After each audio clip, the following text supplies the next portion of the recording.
Hello friends, good afternoon. Welcome to Sara education. सभी को good afternoon. क्या सारी चीज़ें क्लियर हैं? एक बार कंफर्म करवा दीजिए आप सभी लोग।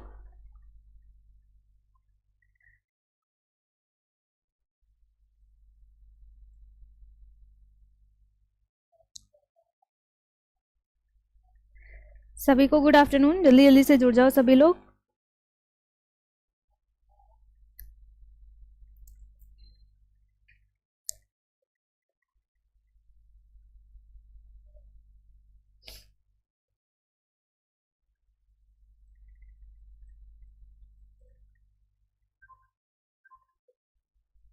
ओके, सारी चीज़ें क्लियर है ना?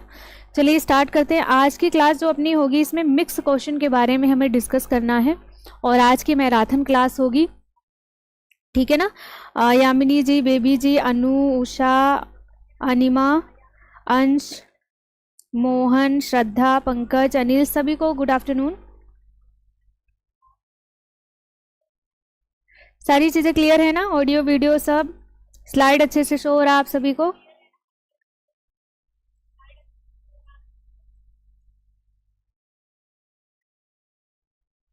ओके, चलिए जी शुरू करते हैं। कॉपी पेन लेकर के भी बैठ जाना। जो चीज़ें आपको नहीं लगे, जिसके बारे में आप नहीं जानते हैं, उसको नोट डाउन करते रहिएगा अपने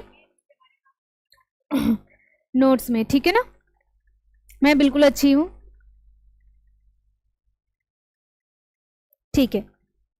देखिए क्वेश्चन नंबर 1 दिया गया, इंग्लिश हिंदी दोनों में है, ठीक है ना? निम्नलिखित में से कौन सा ऊर्जा उत्पादक तत्व है, ठीक है? क्योंकि यहाँ पे मिक्स क्वेश्चन सीरीज देखेंगे, आपकी 5 ब्रांच से रिलेटेड क्वेश्चन आज की क्लास में आपको मिलेगा।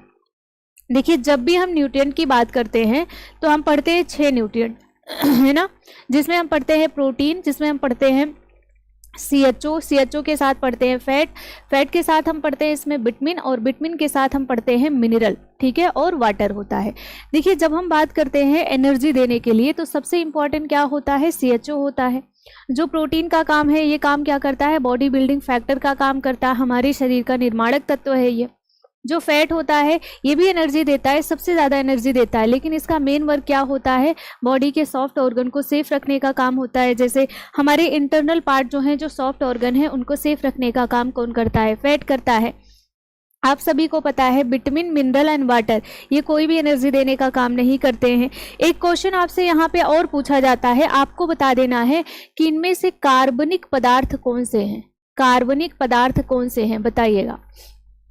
तो यहाँ पे जल है, बिल्कुल नहीं। प्रोटीन, विटामिन और कार्बोहाइड्रेट। कार्बोहाइड्रेट हो जाएगा, जब हम 1 ग्राम कार्बोहाइड्रेट खाते हैं तो हमें 4.2 किलो कैलोरी एनर्जी मिलती है, ठीक है। और जो कार्बोहाइड्रेट होता है ये एनर्जी का सबसे मेन स्रोत होता है, मेन रिसोर्स होता है, ठीक है।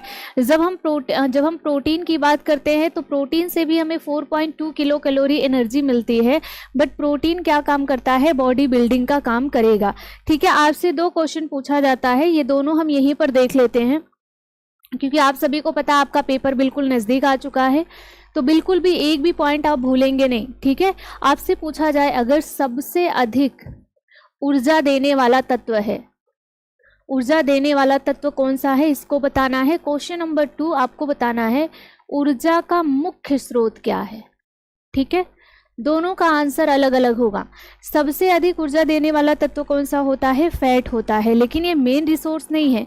मेन रिसोर्स क्या होता है? तो आपको बताना है कार्बोहाइड्रेट है, ठीक है। मैंने पूछा कि कार्बनिक तत्व कौन से हैं, अभी 2021 का ये क्वेश्चन आपसे पूछा गया था ना, कार्बनिक तत्व और अकार्बनिक तत्व कौन से हैं। तो जब हम कार्बनिक तत्व की बात करेंगे मतलब ऐसे तत्व होते हैं जिसमें कार्बन के तत्व पाए जाते हैं, जैसे प्रोटीन है, विटामिन है, कार्बोहाइड्रेट है और CHO है, ठीक है। ये क्या होता है? कार्बनिक तत्व है। अगर हम वाटर की बात करते हैं और मिनरल की बात करते हैं, ये क्या होता है? अकार्बनिक तत्व होता है। और पिछली बार का ही क्वेश्चन है कि एस से किसकी तुलना करी गई है? एस की बात करें, एस से तुलना करी गई है मिनरल की, ठीक है। सारे क्वेश्चन को यहाँ पे ध्यान से देखिएगा और एक एक पॉइंट अपने नोट्स में ऐड करते चलिएगा। जितने भी बच्चे पब्लिक टेलीग्राम से नहीं जुड़े हैं आप लोग जुड़ जाओ। देखिए लिंक पिन किया गया है, या फिर किसी भी अगर आप कोई भी वीडियो देख रहे हैं उसके डिस्क्रिप्शन बॉक्स में जाएंगे तो वहाँ पे आपको लिंक मिल जाएगा, ठीक है ना। निम्नलिखित में से कौन अल्प पोषण का कारण है? अल्प पोषण का मतलब हो जाएगा अंडर न्यूट्रिशन का रीजन क्या है? पहला है खाने की रुचि में कमी होना, दोषपूर्ण पाचन होना, रोगात्मक कारण हो सकता है, या फिर उपरोक्त सभी। देखिए, जब हम अच्छे से न्यूट्रिएंट नहीं लेते, हमारे बॉडी की रिक्वायरमेंट के अकॉर्डिंग हम चीज़ों को नहीं लेते हैं, तब भी क्या होता है? अल्प पोषण का रीज़न हो जाता है। खाने में कमी है, हम प्रॉपर तरीके से खाना नहीं खा रहे हैं, रुचि इंटरेस्ट नहीं ले रहे हैं, तो भी होगा। अगर दोषपूर्ण पाचन है, हमारा डाइजेस्टिव सिस्टम अच्छे से काम नहीं कर रहा है, तो भी ये रीज़न है। रोगात्मक कारण, कोई रोग हो सकता है, ये भी रीज़न है। ठीक है, तो यहाँ पे अल्प पोषण का कारण हो सकता है, सभी के सभी हो सकते हैं। डी वाला ऑप्शन करेक्ट है। अगला क्वेश्चन नंबर 3 है, विटामिन ए और डी की कमी से शरीर पर क्या असर पड़ेगा? जब हमारे बॉडी में विटामिन ए डिफिशियंसी और डी डिफिशियंसी होगी तो क्या होगा? वसा की कमी हो जाती है, दुर्बलता और सुस्ती होता है, कार्य क्षमता में कमी होगी, या फिर उपरोक्त सभी होगा। विटामिन ए और डी डिफिशियंसी से क्या होगा?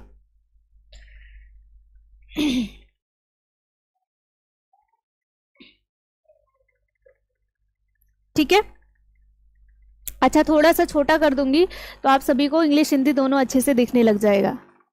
देखिए, विटामिन ए और डी, सबसे बढ़िया सा एक क्वेश्चन आपसे पूछा गया था, न्यूट्रिएंट के संवहन के लिए, मतलब जो न्यूट्रिशन है उसके ट्रांसपोर्टेशन के लिए कौन सी चीज़ों की ज़रूरत होती है? एक क्वेश्चन आपसे ये पूछा गया। दूसरा आपसे ये क्वेश्चन पूछा गया है कि जो विटामिन है उनके पाचन और ट्रांसपोर्टेशन के लिए किसकी ज़रूरत होती है?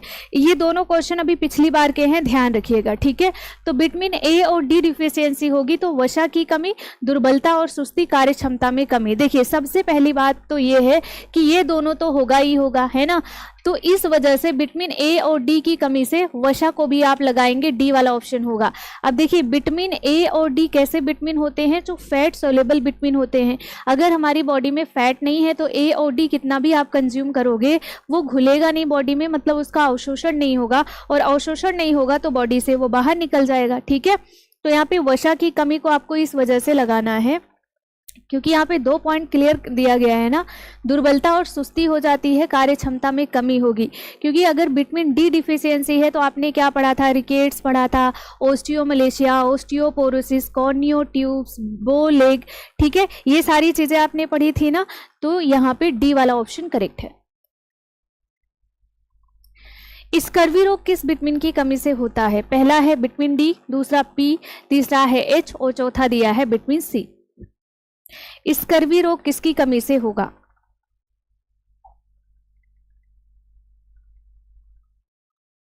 Shalini Mishra ji, thank you. Scurvy रोग किस विटामिन की कमी से होगा? तो विटामिन सी डिफिशियंसी है ना स्कर्वी रोग, जिसमें क्या होता है, जो हमारे दांत है और जो मसूड़े हैं वो प्रभावित होते हैं। मसूड़ों से खून का आना, मसूड़े खराब हो जाना, यही क्या होता है? स्कर्वी रोग में होता है। विटामिन डी डिफिशियंसी से क्या होता है? अभी मैंने बताया ना, बच्चों में रिकेट्स हो जाता है। रिकेट्स के साथ साथ आपने देखा ओस्टियोपोरोसिस होता है वृद्धावस्था में, ओस्टियोमलेशिया होता है प्रेग्नेंट लेडी में, स्पेशल यंग लेडी में देखने को मिलता है। ठीक है, इसके साथ ही साथ हमने देखा था बो लेग होता है, धनुषाकार पैर हो जाता है, बच्चों में होता है। कॉर्नियो ट्यूब्स होता है, वो बच्चों में होता है। ठीक है, ये सारी चीजें आपने विटामिन डी डिफिशियंसी में पढ़ी है। अच्छा, अगर विटामिन डी डिफिशियंसी होगा बहुत लंबे समय से है तो जो कैल्शियम है उसकी भी डिफिशियंसी हो जाएगी, और अगर कैल्शियम की डिफिशियंसी है तो फास्फोरस की भी डिफिशियंसी हो जाएगी। हमने पढ़ा है ना, calcium, vitamin C and phosphorus क्या है? पक्के दोस्त होते हैं। और vitamin D, calcium and phosphorus ये क्या है? पक्के मित्र हैं। उसी तरह से विटामिन सी और आयरन ये दोनों क्या है? पक्के दोस्त हैं। अगर आयरन का एब्जॉर्बेशन बॉडी में करवाना है तो विटामिन सी लेना ही पड़ेगा। अगर आप विटामिन सी नहीं ले रहे हो तो आयरन काम आपकी बॉडी में नहीं करेगा। ठीक है, 1 ग्राम कार्बोहाइड्रेट का 1 ग्राम ऊर्जा देता है। कितना देता है? 2 कैलोरी, 4 कैलोरी, 6 कैलोरी। तो ये देता है हमें 4 कैलोरी, मतलब 4.2 किलो कैलोरी। शरीर में प्रोटीन के अभाव में कौन सी हानियां होती है? अगर हमारे बॉडी में प्रोटीन डिफिशियंसी है तो क्या होगा? क्या मानसिक विकास रुक जाता है? दूसरा है त्वचा पर झुर्रियां पड़ने लगती हैं और बालों में भूरापन आ जाता है। बताइए, क्या ये सही है? शरीर में अगर प्रोटीन डिफिशियंसी है तो क्या होगा?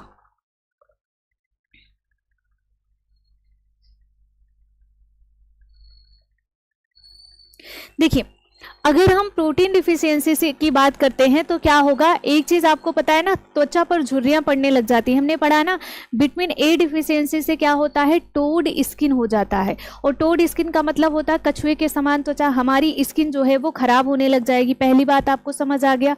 तो त्वचा पर क्या होगा, झुर्रियाँ पड़ने लग जाएगा। और अगर प्रोटीन डिफिशियंसी है तो बालों का ग्रोथ भी कम हो जाता है। क्यों? क्योंकि जो प्रोटीन है ना, हमारे बालों में कौन सा प्रोटीन पाया जाता है, केराटिन प्रोटीन पाया जाता है। और अगर प्रोटीन डिफिशियंसी होगी तो बालों में भी डिफिशियंसी देखने को मिलेगी, जिससे बाल झड़ने लग जाते हैं, बाल भूरे हो जाते हैं, बालों का ग्रोथ रुक जाता है, ये सारी चीज़ें होती हैं। ठीक है, तो दूसरा और तीसरा तो हमें पक्का बिल्कुल पता है, कौन सा ऑप्शन होगा। अब देखिए, मानसिक विकास रुकता है किसकी डिफिशियंसी से, तो आपने पढ़ा है आयोडीन डिफिशियंसी से क्या होता है, बच्चों में मानसिक विकास जो है वो प्रभावित होगा। तो यहाँ पे बी वाला ऑप्शन करेक्ट है, मतलब दूसरा और तीसरा वाला ऑप्शन करेक्ट है, दूसरा और तीसरा। क्वेश्चन नंबर 7 है, निम्नलिखित में से जल किसका यौगिक होता है। पहला दिया है कार्बोहाइड्रेट तथा वसा का। अगर जल का सूत्र आपको याद है तो ये क्वेश्चन बिल्कुल इजी है। हाइड्रोजन का, ऑक्सीजन का, हाइड्रोजन तथा ऑक्सीजन का। आपके एग्जाम में क्वेश्चन पूछा गया है कि जो कार्बोहाइड्रेट है उसका रेशियो, हाइड्रोजन और ऑक्सीजन का रेशियो किसके बराबर होता है। क्या जल के बराबर होता है या फिर विटामिन के बराबर होता है, किसके बराबर होता है। हाँ बिल्कुल, हाइड्रोजन और ऑक्सीजन का रेशियो होता है। ठीक है, H2O है ना, हाइड्रोजन का 2 अणु और ऑक्सीजन का 1 अणु मिलके क्या बनता है, वाटर बन जाता है। और यही रेशियो हमें देखने को मिलता है कहाँ पे, जब हम CHO पढ़ते हैं ना, कार्बोहाइड्रेट पढ़ते हैं, तो वहाँ पे भी यही रेशियो, सेम रेशियो मिलेगा देखने को, 2:1, जो कि आपके एग्जाम का क्वेश्चन है। भोजन का मनोवैज्ञानिक कार्य क्या होता है। हम जो भोजन करते हैं उसका क्या साइकोलॉजिकल कोई रीजन है इसमें। पहला है संवेगात्मक आवश्यकताओं की संतुष्टि होती है, दूसरा है भावनाओं को व्यक्त करना होता है, और तीसरा है मानसिक तनाव कम होता है। बताइए, क्या भोजन का जो मनोवैज्ञानिक कार्य है, मनोवैज्ञानिक कार्य आपने पढ़ा होगा, मनोवैज्ञानिक कार्य में क्या आएगा। बिल्कुल, भोजन क्या करता है, संवेगात्मक आवश्यकताओं की संतुष्टि करने में सहायता करता है, भावनाओं को व्यक्त करता है ना, जो आप डिनर पार्टी, लंच पार्टी, ये ब्रेकफास्ट वगैरह, ये सारी चीज़ें, ब्रंच है ना, सपर है, ये सब हम करते हैं ना, तो इससे क्या होता है, एक तो हमारी जो भावनात्मक लगाव है ये बढ़ता है, दूसरा हम अपनी भावनाओं को व्यक्त कर पाते हैं, तीसरा हमारी संवेगात्मक संतुष्टि भी होती है। ठीक है, तो यहाँ पे सी वाला ऑप्शन करेक्ट है, पहला, दूसरा और तीसरा। निम्नलिखित में से किन वस्तुओं को नमक लगाकर तथा सुखाकर संरक्षित रखा जा सकता है। पहला है मांस और मछली, बहुत ध्यान से पढ़ना है, यहाँ पे बात करी गई है नमक लगाना है और फिर आपको सुखाना है। ठीक है, दूसरा दिया है आमचूर तथा इमली, तीसरा दिया है A+B दोनों, चौथा दिया है कोई नहीं। जब हम घरेलू विधि पढ़ते हैं फूड प्रिजर्वेशन की, तो फूड प्रिजर्वेशन में घरेलू विधि में हम पढ़ते हैं ना कि हम नमक, हल्दी, सिरका, जिसे आप विनेगर कहेंगे, ठीक है, या फिर ये सारी चीज़ें, या फिर जो निर्जलीकरण प्रोसेस है जिसे आप डिहाइड्रेशन प्रोसेस कहते हैं, जो कि एक तो नेचुरल तरीके से हो जाता है, दूसरा हम आर्टिफिशियल तरीके से, मतलब हम खुद करते हैं। ठीक, तो इसमें क्या होगा, ये दोनों चीज़ें हम कर सकते हैं। ठीक है, दोनों को, मांस मछली को भी सुखा करके रखा जाता है, और अमचूर और इमली तो आप जानते ही हैं, है ना, तो इसको भी रखा जाएगा। सी वाला ऑप्शन करेक्ट है, सी वाला ऑप्शन करेक्ट है। अगला है दही में की मात्रा अधिक होती है जो भोजन को पचाने में मदद करता है। अच्छा, दही को बनाने वाला जो एक आपने पढ़ा होगा कि दही में कौन से जीवाणु पाए जाते हैं, ठीक है, उसका नाम बताइए आप, क्या होता है, दही में कौन सा जीवाणु पाया जाता है, और दही का जो जीवाणु है वो कितने टेम्परेचर पर वृद्धि करता है, और दही में ऐसा कौन सा चीज़ है जो ज़्यादा पाया जाता है और जिसकी वजह से पाचन क्षमता जो पचाने में मदद करता है, बताइएगा। क्या वो लैक्टिक अम्ल होता है, या फिर टाइफ्लेमिन होता है, कैल्शियम होता है, या फिर इनमें से कुछ भी नहीं। बिल्कुल, दही में क्या पाया जाता है, लैक्टोबैसिलस जीवाणु पाए जाते हैं। ठीक है, क्या पाया जाएगा, तो आपको बताना है लैक्टोबैसिलस जीवाणु। ठीक है, ये लैक्टोबैसिलस जीवाणु होता है, ये एक तरीके का बैक्टीरिया है। और इसकी वृद्धि, इसकी ग्रोथ कैसे होती है, तो आपको बताना है 70 से 75 डिग्री फ़ारेनहाइट पर इसकी ग्रोथ तेज से होती है। कितना, तो आपको बताना है 70 से लेकर के 75 डिग्री फ़ारेनहाइट पर जो लैक्टोबैसिलस है ये बहुत तेज़ी से ग्रोथ करते हैं। अब आपने एक चीज़ पढ़ा होगा कि आपने देखा होगा, नॉर्मल अपने घर में अगर आप दही जमाते हैं तो आपने देखा होगा कि ठंडी के महीने में दही कम जमता है ना, मतलब ज़्यादा टाइम लगता है जमने में। वहीं पर गर्मी के समय में बहुत जल्दी जम जाता है, अगर हम उसमें जामन डाल देते हैं तो बहुत जल्दी से जम जाता है।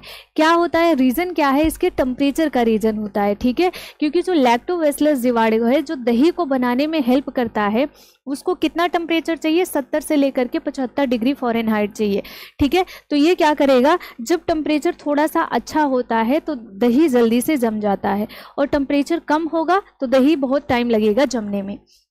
दही में किसकी मात्रा अधिक होती है, तो लैक्टिक अम्ल की भी होती है और कैल्शियम की भी होती है, ठीक है। यहाँ पे लैक्टिक अम्ल भी सही हो सकता है और कैल्शियम भी सही हो सकता है, अलग अलग एग्जाम में अलग अलग चीज आंसर माना गया है, ठीक है। तो यहाँ पे हम बताएंगे लैक्टिक अम्ल। अच्छा, कहीं पर अगर कैल्शियम को सही माना गया है तो वो भी ठीक है, क्योंकि कैल्शियम का अमाउंट भी दही में बहुत ज़्यादा होता है और ये पचाने में मदद करता है, ठीक है। निम्नलिखित में से कौन सा क्षारीय होने के कारण घरेलू उपयोग में नहीं लाया जाता है, क्या होगा, देख करके ऑप्शन बताइए आंसर।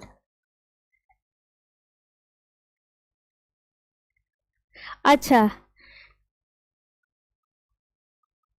मुझे बनाना नहीं आता है, लेकिन देख के, यूट्यूब पर देख के ज़रूर बनाऊंगी किसी दिन।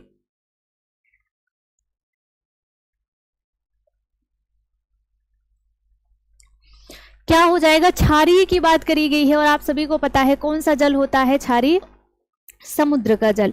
क्वेश्चन नंबर 11 का बी वाला ऑप्शन करेक्ट है। निम्नलिखित में से किसका प्रयोग कर भोज्य पदार्थों में पौष्टिकता बढ़ाई जाती है, स्थानापन्नता या फिर अंकुरण या फिर खमीरीकरण, उपरोक्त में से सभी। आपने स्थानापन्नता पढ़ा है ना, स्थानापन्नता का मतलब क्या होता है, जैसे फूड में किसी चीज़ की कमी होती है तो उसे हम ऊपर से डाल देते हैं उसमें, ठीक है, या फिर उसके जगह पर आप दूसरा कुछ इस्तेमाल करेंगे, उसे हम स्थानापन्नता कहते हैं। जैसे मान लीजिए आपको कुछ बनाना है, ठीक है, जैसे आपको चाय बनाना है और चाय के लिए आपके पास अदरक नहीं है तो आप तेज पत्ते का इस्तेमाल कर सकते हैं, इसे हम कहेंगे स्थानापन्नता, ठीक है। किसी चीज़ की डिफिशियंसी है, हमारे पास कोई चीज़ की कमी है तो उसकी जगह हम दूसरा चीज़ यूज करेंगे। अंकुरण आप जानते हैं, जर्मिनाइजेशन, जो फूड को हम अंकुरित करके खाएंगे। खमीरीकरण आप जानते हैं, फर्मेंटेशन, है ना। तो ये सब क्या है, भोज्य पदार्थों में पौष्टिकता को बढ़ाता है। आपसे एक क्वेश्चन पूछा गया है कि जो फर्मेंटेड फर्मेंटेड फूड होते हैं वो हेल्प करते हैं किसमें, पाचन में। ये पाचनशीलता को बढ़ाने का काम करते हैं, मतलब ये हमारी बॉडी में जाने के बाद तुरंत से पच जाते हैं, ज़्यादा समय नहीं लगता है इनको पचने में। निम्नलिखित में से किसकी कमी के कारण जीरो थैलेमिया रोग होता है, रेटिनॉल है, रेटिनॉस लिखा है, रेटिनॉल है ये, दूसरा है फॉलिक अम्ल, तीसरा है थायमिन, चौथा है नियासिन। रेटिनॉल है। फॉलिक अम्ल की कमी से कौन सा एनीमिया होता है, बताइएगा। फॉलिक अम्ल की कमी से कौन सा एनीमिया होता है, ये बताइएगा। थायमिन जिसे आप कहेंगे B1, इसकी कमी से क्या होता है। नियासिन जिसे आप कहते हैं B3, इसकी कमी से क्या होता है, बताइए। Question number 13।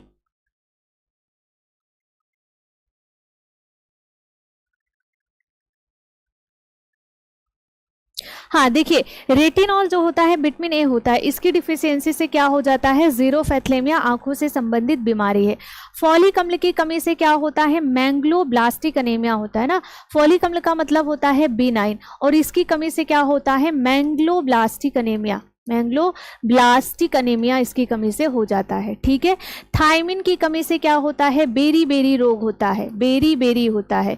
और यही बेरी बेरी आपने 3 प्रकार का पढ़ा है, एक तो आपने ड्राई बेरी बेरी पढ़ा है, दूसरा आपने वेट बेरी बेरी पढ़ा है और तीसरा आपने चाइल्ड बेरी बेरी पढ़ा है, ठीक है। ड्राई बेरी बेरी किसमें होता है, तो हमने पढ़ा है ना, जो 40 वर्ष के पहले के लोग हैं उनमें ड्राई बेरी बेरी होता है। ड्राई कब होता है, ये एज भी आपसे पूछी गई है, 40 से पहले के लोगों में। वेट का मतलब 40 से बाद के, मतलब वृद्धावस्था में होता है, ठीक है। और चाइल्ड जो होता है ये बच्चों में देखने को हमें मिलता है, ठीक है। और अगर हम बात करते हैं B3 की कमी से, तो इसमें क्या हो जाता है, एक तो पेलेग्रा होता है, आप सभी को पता है प्लेग्रा नामक बीमारी होती है, 3DS होता है एंड 4DS होता है, और क्या होता है, केटल नेकलेस हो जाता है, केटल नेकलेस हो जाता है। ठीक है, नियासिन का पूर्वगामी रूप क्या है, आपके एग्जाम में पूछा गया है, नियासिन का पूर्वगामी रूप क्या होता है, तो आप बताते हैं ट्रेप्टोफेन होता है। ये ट्रेप्टोफेन क्या होता है, एक तरीके का एसेंशियल अमीनो एसिड होता है। ठीक है, जो कि अगर हमारे बॉडी में नियासिन डिफिशियंसी है तो हमें ट्रेप्टोफेन खाना चाहिए, मतलब हमें प्रोटीन खाना चाहिए। अगर हम प्रोटीन खाते हैं तो हमें हमारे बॉडी में नियासिन बनेगा। ठीक है, इसकी कमी से प्लेग्रा होगा, मतलब स्किन खराब हो जाती है। केटल नेकलेस होता है, गले की स्किन खराब होती है। 3DS और 4DS में क्या आता है बताइएगा। चलिए ठीक है, आगे बढ़ेंगे। निम्नलिखित में से कौन सा अमीनो एसिड प्राकृतिक नाइट्रोजन के जीव तंत्र में प्रवेश द्वार का काम करता है, ग्लूटामेट, ल्यूसिन, ग्लाइसिन या फिर उपरोक्त में से सभी। अच्छा, कोई नहीं,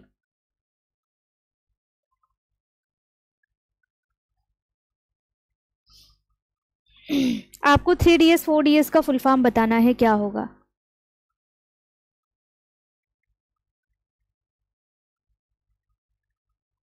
ठीक है, तो इसमें हो जाएगा क्वेश्चन नंबर 14 का आंसर हो जाएगा ए, ग्लूटामेट।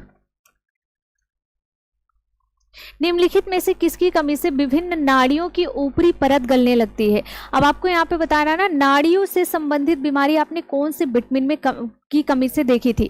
पहला है एस्कॉर्बिक एसिड की कमी से आपने देखा था, दूसरा है थायमिन, तीसरा है फॉलिक अम्ल, या फिर इनमें से कोई नहीं। अब आप बताइए, आपने कहाँ पे देखा था कि नाड़ियाँ प्रभावित होती हैं। बहुत ही अच्छा क्वेश्चन है, नाड़ियाँ प्रभावित होती हैं कौन सी बीमारी में, किसकी कमी से। चलिए अब देखते हैं, जब हमने विटामिन B1 देखा था जिसे हम कहते हैं थायमिन, इसकी कमी से हमने क्या देखा था, वेरी वेरी, हमने एक देखा था ना ड्राई वेरी वेरी, जो 40 वर्ष के पहले होता है ना, ड्राई वेरी वेरी 40 वर्ष के पहले जो होता है, इसमें आपने बहुत सारी चीज़ें देखी थी। पहले तो आपने देखा है नाड़ी तंत्र प्रभावित होता है हमारा, नाड़ियों की वेदना शून्य हो जाती है।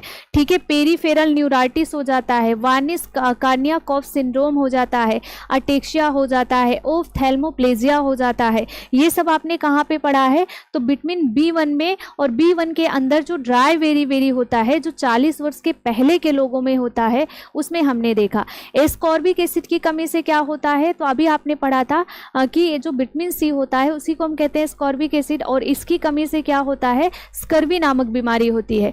फॉलिक अम्ल का मतलब होता है विटामिन B9, और इसकी कमी से क्या होता है, मैंग्लोब्लास्टिक एनीमिया होता है। क्लियर है, तो यहाँ पे थायमिन सही हो जाएगा। थायमिन की कमी से क्या होता है, नाड़ी तंत्र प्रभावित होता है, हमारी नाड़ियां जो है वो प्रभावित होंगी। अच्छा, आपके एग्जाम में पूछा गया है पेरीफेरल न्यूराइटिस क्या होता है, ओफ्थेल्मोप्लेजिया क्या होता है, अटेक्सिया क्या होता है, इसमें क्या होता है, सारी चीजों को अच्छे से पढ़ लीजिए। अगला क्वेश्चन है, निम्नलिखित तथ्यों का ध्यानपूर्वक अध्ययन कर सत्य कथनों का चयन आपको करना है। पहला है, राइबोफ्लेविन शुद्ध रूप से कसैला गंध रहित यौगिक है, यह अम्ल व ताप के प्रति स्थिर नहीं है। ठीक है, आपने पढ़ा है ना, राइबोफ्लेविन की बात करी जा रही। अगला है, क्षारीय क्रिया में इसकी कुछ मात्रा बढ़ जाती है। ठीक है, आपको बताना है क्या, सत्य कथन, मतलब इसमें से सही क्या है। राइबोफ्लेविन सभी ने पढ़ा है ना, ऐसा तो नहीं है, राइबोफ्लेविन B1 B2 सभी ने पढ़ा है। क्वेश्चन नंबर 16 का आंसर बताइए। बहुत बढ़िया, देखिए सत्य कथन की बात करी जा रही है। अगर आप राइबोफ्लेविन की बात करते हैं ना, तो ये अम्ल और ताप के प्रति स्थिर नहीं है, ये अम्ल और ताप में नष्ट हो जाता है। ठीक है, तो ये तो असत्य हो गया। क्षारीय क्रिया में इसकी कुछ मात्रा बढ़ जाती है, बढ़ती नहीं बल्कि ये नष्ट हो जाता है, कम हो जाता है। तो क्या हो जाएगा, राइबोफ्लेविन शुद्ध रूप से कसैला गंध रहित यौगिक होता है। केवल डी वाला ऑप्शन, मतलब केवल ए वाला ऑप्शन करेक्ट है। ठीक है, क्वेश्चन नंबर 17 है, नियासिन की कमी से होने वाला रोग। नियासिन का मतलब जान रहे हैं ना, विटामिन B3 जिसे हम कहते हैं। ठीक है,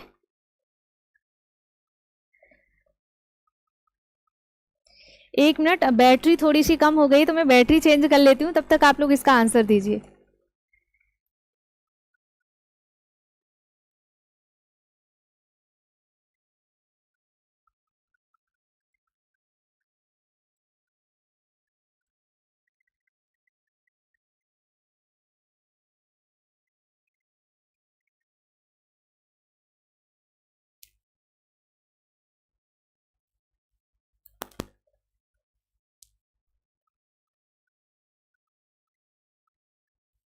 ठीक है ना, अभी आवाज आ रही होगी।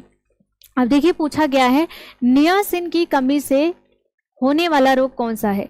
अगर हम नियासिन की बात करते हैं ना विटामिन B3, तो आप सभी को पता है कि वमन व अतिसार होता है ना, हमने पढ़ा है ना 3DS and 4DS, dermatitis, diarrhoea, dementia and death, है ना, ये तो पढ़ा है, diarrhoea, dementia, dermatitis and death. 3DS में डायरिया, डिमेंशिया एंड डर्मेटाइटिस आएगा, और 4DS में क्या आएगा, डेथ, आप उसमें जोड़ देंगे तो 4DS हो जाता है। नियासिन की कमी से होने वाला रोग कौन सा है, वमन अतिसार होता है, शारीरिक क्षमता में कमी हो जाती है, ठीक है ना, ये दो तो आप सभी ने पढ़ा ही है। क्वेश्चन नंबर 17 का अगर हम देखें तो हमारा क्या हो जाएगा, पहला और दूसरा, इसमें कोई ऑप्शन दिया नहीं गया है तो आपको क्या लगाना है, ए वाला ऑप्शन लगा देना है। वमन व अतिसार भी होता है, शारीरिक क्षमता में कमी होगी और रक्तहीनता भी हो जाएगा, क्योंकि नियासिन का रिलेशन किसके साथ है, तो आपको बता देना है नियासिन का रिलेशन किसके साथ है, तो आपको बताना है प्रोटीन के साथ, ट्रिप्टोफेन के साथ, और अगर कमी होगी प्रोटीन की तो कहीं ना कहीं रक्त अल्पता हमें देखने को मिलेगा। अगला है किस विटामिन को अधिकता से लेने पर प्रौढ़ व्यक्तियों तथा बच्चों के स्वास्थ्य पर बुरा प्रभाव पड़ता है। Vitamin A, vitamin D, vitamin C या फिर इनमें से कोई नहीं, बताइए।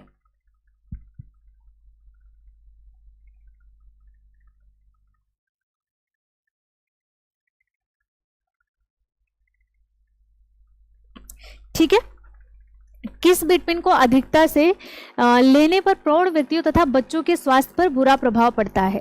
पहला दिया गया है विटामिन ए, दूसरा दिया है विटामिन डी और तीसरा दिया है विटामिन सी, या फिर उपरोक्त में से कोई नहीं।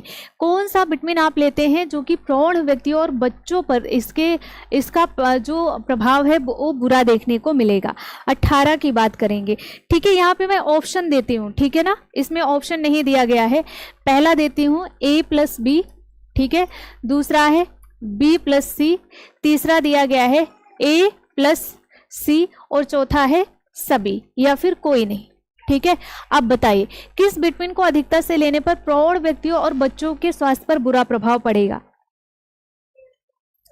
ठीक है, तो देखिए अगर हम विटामिन ए ज्यादा लेते हैं तो भी प्रॉब्लम क्रिएट होगा, विटामिन डी ज्यादा लेंगे तो भी प्रॉब्लम क्रिएट होगा, ठीक है। और विटामिन सी आपकी बॉडी में ज्यादा नहीं होगा, इसका रीजन क्या है, क्योंकि ये वाटर सोल्यूबल होता है, ये पानी में घुलनशील है, इसकी वजह से हमारे बॉडी से बाहर निकल जाता है। और विटामिन सी बहुत जल्दी नष्ट भी होता है। तो A+B मतलब ए और बी मतलब ए वाला ऑप्शन करेक्ट है।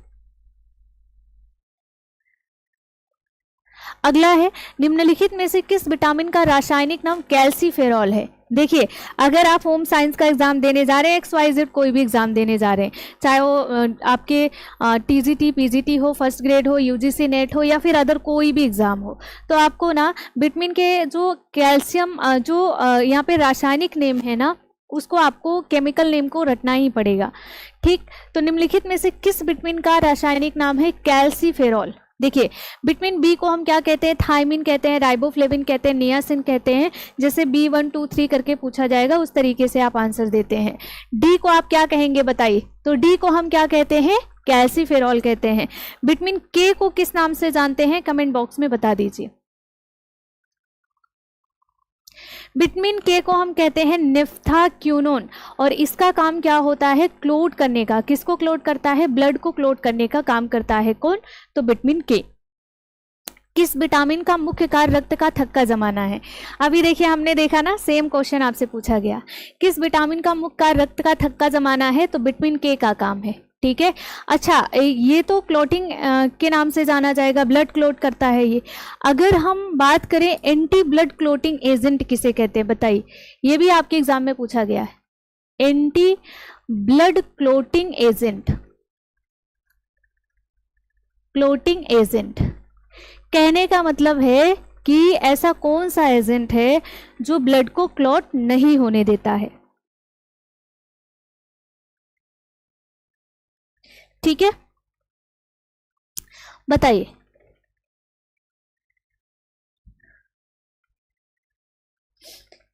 ठीक है, तो क्या हो जाएगा, हिपेरिन कहते हैं हम इसे, ठीक है ना, इसे हम कहते हैं हिपेरिन। हिपेरिन क्या काम करता है, बॉडी के अंदर ब्लड को क्लॉट नहीं होने देता है। जैसे ही कहीं पे हमें कट लगता है, जो हमारा ब्लड है एयर के संपर्क में आएगा तो हिपेरिन जो होता है मर जाता है और ब्लड क्लॉट हो जाता है। ब्लड क्लॉट में विटामिन के हेल्प करता है, प्रोथ्रोम्बिन हेल्प करता है, ठीक है, कैल्शियम हेल्प करता है। पूरा का पूरा आपने क्लॉट का स्टेप आपने पढ़ा होगा कि कितने समय में आपका जो ब्लड है वो क्लॉट हो जाता है चोट लगने के बाद, कट होने के बाद, और इसका स्टेज क्या है, स्टेप क्या है, सारी चीजें हमने पढ़ी है विटामिन के में। ठीक है, प्रोटीन की कमी से मांसपेशियों से संबंधित कौन सा रोग होता है। इसमें मसल से रिलेटेड आपसे पूछा गया है। पहला है एनीमिया, दूसरा है वेरी वेरी, तीसरा है मैरस्मस और चौथा है उपरोक्त में से कोई नहीं।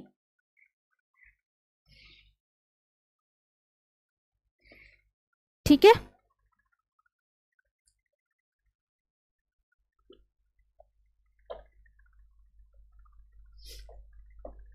देखिए प्रोटीन की कमी से, एनीमिया किसकी कमी से होता है, एनीमिया बी की, अगर हम B9 की बात करें, B6 की बात करें, B12 की बात करें, है ना, प्रोटीन डिफिशियंसी से बहुत जगह से आपने एनीमिया को पढ़ा है। ये मसल से रिलेटेड प्रॉब्लम नहीं है। बेरी बेरी की अगर हम बात करते हैं तो B1 से होता है, ये नाड़ियों से संबंधित प्रॉब्लम है सबसे ज़्यादा। मैरस्मस की अगर हम बात करते हैं ना, तो मैरस्मस कब होता है, जब हमारे शरीर में प्रोटीन और प्रोटीन के साथ क्या होता है, एनर्जी की कमी होती है, ठीक है, तब हमें होता है मैरस्मस। और मैरस्मस क्या होता है, पूरी की पूरी बॉडी को प्रभावित करने का काम करता है। ठीक है, इसी को हम क्या कहते हैं, PCM के नाम से जानते हैं या फिर PEM के नाम से जानते हैं। PCM का मतलब होता है प्रोटीन कैलोरी माल न्यूट्रिशन और PEM का मतलब होता है प्रोटीन एनर्जी माल न्यूट्रिशन। ठीक है ना, तो यहाँ पे कौन सा ऑप्शन करेक्ट है आपको बताना है, सी वाला ऑप्शन करेक्ट हो जाएगा। प्रोटीन की कमी से मांसपेशियों से संबंधित कौन सा रोग होगा, मैरस्मस होता है। 22 है, नायलॉन तंतुओं के निर्माण की किस विधि में विभिन्न ऑक्टोक्लेव से प्राप्त नायलॉन के फ्लैक्स को आपस में मिश्रित किया जाता है या फिर कर दिया जाता है। हमने पढ़ा है ना, अगर हम मैन मेड फाइबर की बात करते हैं तो रेयॉन होता है। रेयॉन के आपने कई प्रकार पढ़े हैं, जैसे आपने विस्कस रेयॉन पढ़ा है, ठीक है ना, इसके साथ आपने बहुत सारी चीज़ें, इसमें 3 प्रकार के आपने पढ़ा है और तीनों का आंसर आपसे, तीनों के फादर का नेम आपसे पूछा जाता है। ठीक है, तो मैन मेड फाइबर जो होता है वो रेयॉन है। अगर हम 100% आर्टिफिशियल फाइबर की बात करते हैं तो वो क्या होगा, नायलॉन होगा। ठीक है, अब नायलॉन के बारे में पूछा गया है कि नायलॉन तंतुओं के निर्माण की किस विधि में विभिन्न ऑक्टोक्लेव से प्राप्त नायलॉन के फ्लैक्स को आपस में मिश्रित कर दिया जाएगा। क्या ये ग्रिड कताई होता है, तंतु का खींचना होता है, पॉलीमराइजेशन प्रोसेस होता है। पॉलीमराइजेशन प्रोसेस में हम क्या करते हैं, जो भी हमारे पास अणु होते हैं ना उनको सटाने का काम करते हैं। ठीक है, विभिन्न ऑक्टोक्लेव से उनको हम निकालते नहीं हैं, है ना। ऑक्टोक्लेव क्या होता है, जैसे हमारे पास कुकर होता है ना, उसी की तरह एक यंत्र होता है, ठीक है, उसे हम कहते हैं ऑक्टोक्लेव। तो आपसे पूछा गया किस प्रकार के तंतु के निर्माण में, देखिए पॉलीमराइजेशन में क्या किया जाता है, अणुओं को सटाया जाता है एक लीनियर फॉर्म में ऐसे, तो इसे हम कहते हैं पॉलीमराइजेशन। तंतु का खींचना आप सभी लोग जानते हैं, स्पिनिंग प्रोसेस के बाद क्या किया जाता है, तंतुओं की खिंचाई करी जाती है ताकि हमें अच्छे से जो फाइबर है वो प्राप्त हो सके। लेकिन अगर हम ग्रिड कटाई की बात करते हैं ना, तो इसी में फ्लैक्स को विभिन्न ऑक्टोक्लेव से निकाल करके और फिर इनकी कटाई करी जाती है, जिसे हम कहते हैं ग्रिड कटाई। ए वाला ऑप्शन करेक्ट है। वेफ्ट नीट वस्त्र के अंतर्गत किस संरचना में सामने की ओर एक आगे से कोर्स फंदा खींचा जाता है और फिर पीछे की ओर अगले कोर्स से फंदा खींचा जाएगा। क्या वो नवोलिटी टाके या वस्त्र होंगे, पर्ल टाके या पर्ल वस्त्र होंगे, इंटरलॉक टाके या फिर वस्त्र होंगे, उपरोक्त में से कोई नहीं। Weft knit, warp and weft हमने पढ़ा है ना, हमने वार्प एंड वेफ्ट नीट पढ़ा है 23।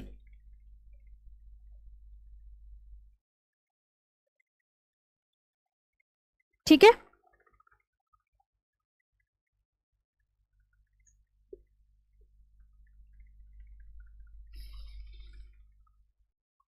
हाँ, क्या हो जाएगा, पर्ल टाके या पर्ल नीट होगा, बिल्कुल सही है, सभी का आंसर करेक्ट है। वेफ्ट नीट का ये जो आंसर हो जाएगा वो क्या होगा, पर्ल टाके होंगे। प्राकृतिक रंगों को स्रोतों के आधार पर किन भागों में बांटा गया है। हमने जब कलर वाला टॉपिक पढ़ा था टेक्सटाइल में, तो हमने वहाँ पे कलर प्राप्ति के स्रोत के बारे में पढ़ा था, जिसमें एक तो हमने प्राकृतिक पढ़ा था, दूसरा हमने आर्टिफिशियल पढ़ा था। ठीक है, अब यहाँ पे आपसे पूछा गया है प्राकृतिक कलर को कितने भागों में बांटा गया, क्या खनिज प्राकृतिक रंग, वनस्पतिक प्राकृतिक रंग या फिर प्राणिज प्राकृतिक रंग।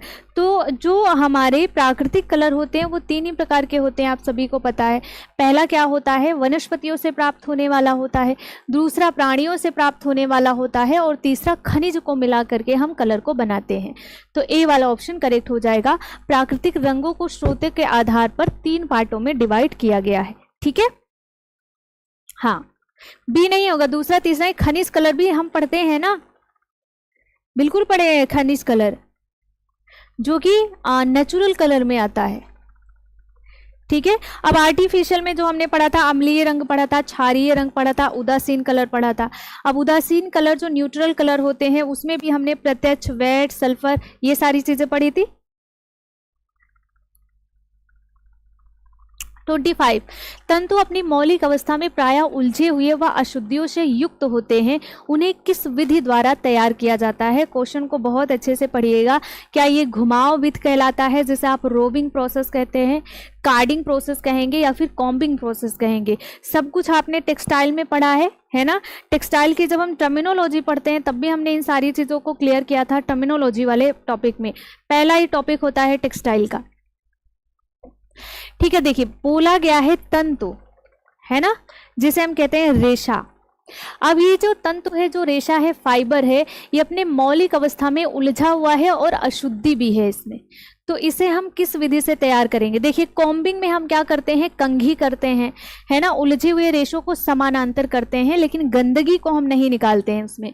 देखिए घुमाव दिया गया है, हम रोबिंग प्रोसेस करते हैं। रोबिंग में तो हम केवल ट्विस्ट करने का काम करते हैं ना, ट्विस्टिंग प्रोसेस करते हैं हम उसमें। लेकिन दिया गया है कॉर्डिंग। कॉर्डिंग में क्या किया जाता है, जितनी अशुद्धियाँ होती हैं ना उनको निकाला जाता है और उलझे हुए रेशों को सुलझाने का भी काम किया जाएगा। ठीक है, क्लियर है सभी को। तो यहां पे क्या हो जाएगा, कॉर्डिंग प्रोसेस। एसीटेट के निर्माण की प्रक्रिया वस्त्र कताई की कौन सी विधि में आती है। हम सभी ने 3 प्रकार की कटाई पढ़ी है ना, एक तो वेट पढ़ी है हमने, दूसरा हमने पढ़ा है ड्राई, ठीक है, और तीसरा हमने पढ़ा है जिसे हम कहते हैं मेल्ट। ठीक है, और हमने ये 3 स्पेशल हमने पढ़ी है। ठीक है, जिसमें से वेट आपसे पूछा जाता है, ड्राई पूछा जाता है और मेल्ट पूछा जाता है। ये 3 क्वेश्चन तो हर बार आपसे पूछे जाते हैं। अब बताना है कि जो एसीटेट है, एसीटेट जो फाइबर है उसकी कताई कौन सी विधि से होगी। क्या बायो कंपोनेंट से होती है, या फिर शुष्क कताई से होगी, पिघली कटाई से मतलब मेल्ट से होगी, या फिर इनमें से कोई नहीं। एक चीज़ हमने बहुत अच्छे से क्लियर किया था ना, जब भी हम 100% आर्टिफिशियल फाइबर की बात करते हैं तो उसे मेल्ट करके फिर उसकी स्पिनिंग करी जाती है ना। यहाँ पे एसीटेट की बात करेंगे तो ये किस में आएगा, ड्राई कटाई में आएगा। ठीक है, ड्राई कताई में आएगा, मतलब ड्राई स्पिनिंग का एग्जाम्पल होता है एसीटेट। बी वाला ऑप्शन करेक्ट है, बहुत बढ़िया। सी नहीं होगा, पिघली कताई नहीं होगी। पिघली में क्या आता है, पिघली जिसे हम कहते हैं मेल्ट। ठीक है, जिसमें नायलॉन आता है, नायलॉन के साथ पॉलिएस्टर आता है, ये सारी चीज़ें आती हैं, है ना। नायलॉन, पॉलिएस्टर, ये 100% जो केमिकल फाइबर होते हैं उन्हें मेल्ट करके फिर उनकी स्पिनिंग करी जाती है। जेकार्ड बुनाई का उपयोग किस प्रकार के वस्त्रों पर किया जाता है। इस क्वेश्चन का आंसर आप सभी को कमेंट बॉक्स में मेंशन कर देना है। जैकार्ड करघा आपने पढ़ा है 1801 में, जोसेफ जैकार्ड के थ्रू इसकी खोज करी गई थी। अब जैकार्ड बुनाई के जो कपड़े होते हैं वो किस पे किया जाता है, इसका आंसर आपको कमेंट बॉक्स में बताना है। ठीक है, चलिए आगे। धुलाई मशीन किस प्रकार की होती है। एजिटेरनुमा क्लास में हमने पढ़ा है टेक्सटाइल में, निर्वात ट्यूब, बेलनाकार या फिर सभी। धुलाई मशीन किस प्रकार की होती है। ठीक है, तो ये सभी प्रकार की होती है। एजिटेरनुमा भी होता है, निर्वात ट्यूब वाला भी होता है, बेलनाकार भी होता है। निम्नलिखित में से किस प्रकार की बुनाई में सभी प्रकार के तंतुओं के सूत्रों का उपयोग होता है? पहला है रिब बुनाई में, दूसरा है बास्केट बुनाई में, तीसरा है सादी बुनाई में। सभी प्रकार के जो बुनाई के तंतु हैं, जो रेशे हैं, उनका इस्तेमाल हम कर पाएंगे। 29। हाँ देखिए 1801 भी मिलेगा जैकार्ड करघा। अच्छा, जैकार्ड करघे में हार्निस की जगह क्या इस्तेमाल किया जाता है, किसी को पता है? आपके एग्जाम में पूछा गया था ना, पंच कार्ड किस में रखता है, कौन से करघे में पंच कार्ड लगाया जाता है? तो जैकार्ड में। जैकार्ड में ना पंच कार्ड का इस्तेमाल किया जाता है। ये आपकी पीवाईक्यू, आपका पीवाईक्यू है, ठीक है। तो कौन सी प्रकार की वीविंग है जिसमें सभी प्रकार के तंतुओं का इस्तेमाल करते हैं? 29 बी हो जाएगा, ठीक है। बास्केट बुनाई में सभी प्रकार के तंतुओं का इस्तेमाल किया जा सकता है। निम्नलिखित में से किसे स्टेपल फाइबर या लघु आकारीय तंतु कहा जाएगा? जो तंतु अत्यंत छोटे होते हैं उन्हें, जो तंतु अत्यंत बड़े होते हैं, जो तंतु समान आकार के होते हैं। देखिए हमने जब लेंथ वाइज क्लासिफिकेशन पढ़ा था फाइबर का, ठीक है, हमने दो तरीके का क्लासिफिकेशन पढ़ा है ना। एक तो स्रोत के अकॉर्डिंग, कहाँ कहाँ से हमें मिलता है, सोर्स के अकॉर्डिंग हमने पढ़ा था। दूसरा हमने लेंथ के अकॉर्डिंग क्लासिफिकेशन पढ़ा था, ठीक है। जब हमने लेंथ के अकॉर्डिंग पढ़ा था तो दो टाइप का, एक तो स्टेपल फाइबर, दूसरा हमने पढ़ा था फिलामेंट फाइबर, ठीक है। स्टेपल फाइबर वो फाइबर होते हैं जो छोटे होते हैं, जिनका मेजरमेंट हम इंच में या फिर सेंटीमीटर में करते हैं, और प्राकृतिक जगत का रेशम को छोड़ करके बाकी सभी स्टेपल फाइबर होते हैं, ठीक है। और हमने फिलामेंट में देखा था ऐसे फाइबर आते हैं जिनकी लेंथ बहुत ज़्यादा होती है, जिनका मेजरमेंट मीटर में किया जाता है। ये आर्टिफिशियल सारे फाइबर इसमें आते हैं और प्राकृतिक जगत का रेशम आता है। ये सब सभी को याद होना चाहिए। तो स्टेपल फाइबर कौन होते हैं? जो तंतु अत्यंत छोटे होते हैं। कपास की कटाई में प्रयुक्त किस विधि में कटाई के अनुसार धुने हुए तंतुओं को लंबवत इस अक्ष से प्रभावित कर छिद्रयुक्त हार्नेस से निकाला जाता है? पहला है घर्षण कटाई में, धुनाई में, पूनिया बनाने में, ठीक है।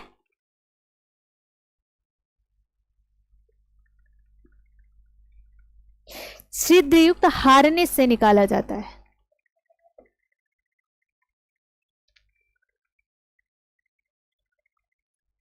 थर्टी 31।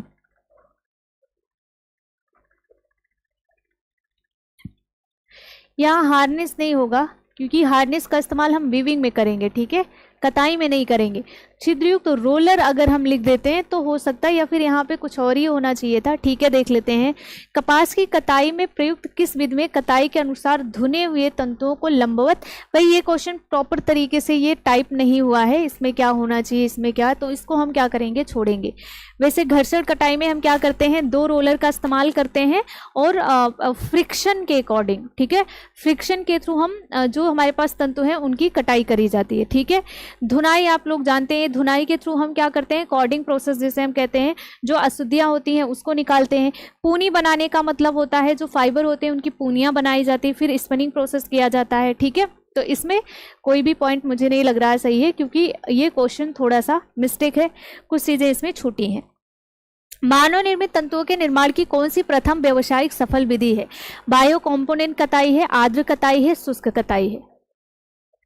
पूछा गया। देखिए यहाँ पे एक चीज का ध्यान रखना है, बहुत ज्यादा क्वेश्चन यहाँ से आप सॉल्व कर पाएंगे। ध्यान यहाँ पे रखना है, मानव निर्मित तंतुओं की बात करी जा रही है। क्या वो बायो कंपोनेंट है? बायो कंपोनेंट में हमने देखा था ना, कई तरीके से के जो स्पिनिंग प्रोसेस होते हैं, या फिर कई तरीके का इसमें फाइबर लिया जाएगा, और इसमें कई तरीके के जो ऑक्टोक्लेव होते हैं या जो स्पिन रेट होता है हमारा, उसमें से निकाल करके, कई तरीके के स्पिन रेट से निकाल करके फिर इसकी स्पिनिंग करी जाती है। आर्द्र कटाई में हमने देखा था, जैसे हम वेट कटाई कहते हैं, इसमें रेयॉन की कटिंग करी जाती है ना, रेयॉन की कटिंग। और रेयॉन क्या होता है, मैन मेड फाइबर होता है, मैन मेड सेलुलोजिक फाइबर होता है। शुष्क कटाई में क्या आता है, एसीटेट आएगा। तो आंसर क्या हो जाएगा, आर्द्र कटाई। आर्द्र कटाई का मतलब क्या होता है, वेट कटाई, ठीक है, गीली करके कटाई करना। मेल्ट की बात नहीं करी गई है, मानव निर्मित तंतुओं की बात करी गई है, जिसमें क्या आएगा, आर्द्र कटाई। बी वाला ऑप्शन करेक्ट हो जाएगा, 32 का बी। सूती व लिनन वस्त्रों की धुलाई में मुख्य प्रक्रियाएं होती हैं, कौन सी हैं? पहला है परिसज्जा, दूसरा है कलफ व नील देना, तीसरा है वस्त्रों को सुखाना, चौथा है सभी। मेन प्रोसेस पूछा गया है।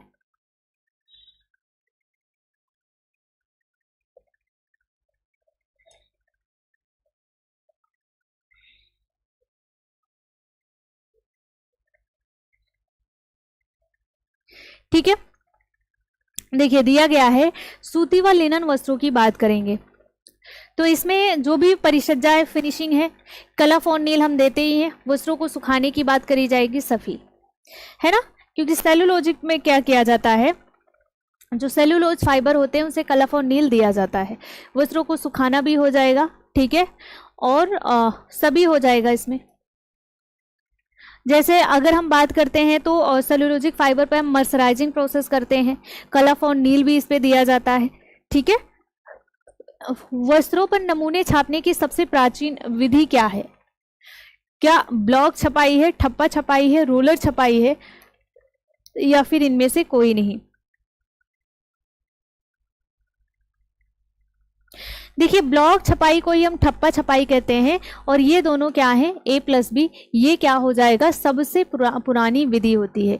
वस्त्र पर नमूना छापने की सबसे पुरानी विधि ब्लॉक छपाई होती है, जिसे हम ठप्पा छपाई के नाम से जानते हैं, जिसमें लकड़ी का ठप्पा लिया जाता है, जिसपे आधे इंच की डिज़ाइन बनी होती है, उसमें कलर में डाला जाता है, डाल करके किसी कपड़े पर एक बार देखा जाता है, उसके बाद फाइनल कपड़े पर उसको डाल दिया जाता है, जिससे हमारा जो प्रिंट है वो बन करके तैयार हो जाता है। निम्नलिखित में से कौन से रंग प्रत्यक्ष रंग के अंतर्गत आते हैं? एंजोइक रंग है, स्वतः प्रत्यक्ष रंग है, विकसित रंग है, या फिर सभी? कलर वाला टॉपिक आप सभी ने पढ़ा होगा, बताइए।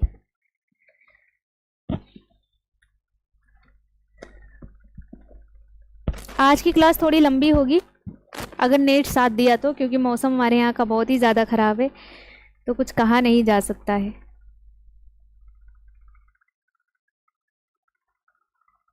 ठीक है, देखिए जब हम रंग की बात करते हैं, संश्लेषित रंग, ये सब क्या है, संश्लेषित रंग ही, ठीक है।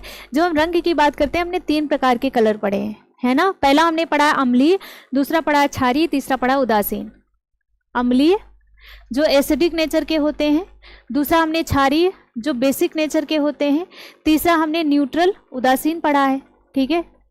अब उदासीन में आपने कई सारे कलर पढ़े हैं, ठीक है, जैसे हमने इसमें पढ़ा है प्रत्यक्ष रंग, है ना, इसमें हमने पढ़ा है वेट डाई, इसमें हमने पढ़ा है डेवलप डाई जिसे हम कहते हैं विकसित कलर, है ना, इसी में हम पढ़ते हैं सल्फर डाई। अब आपसे पूछा गया है कि प्रत्यक्ष रंग के अंतर्गत आता है, प्रत्यक्ष तो यही है ना।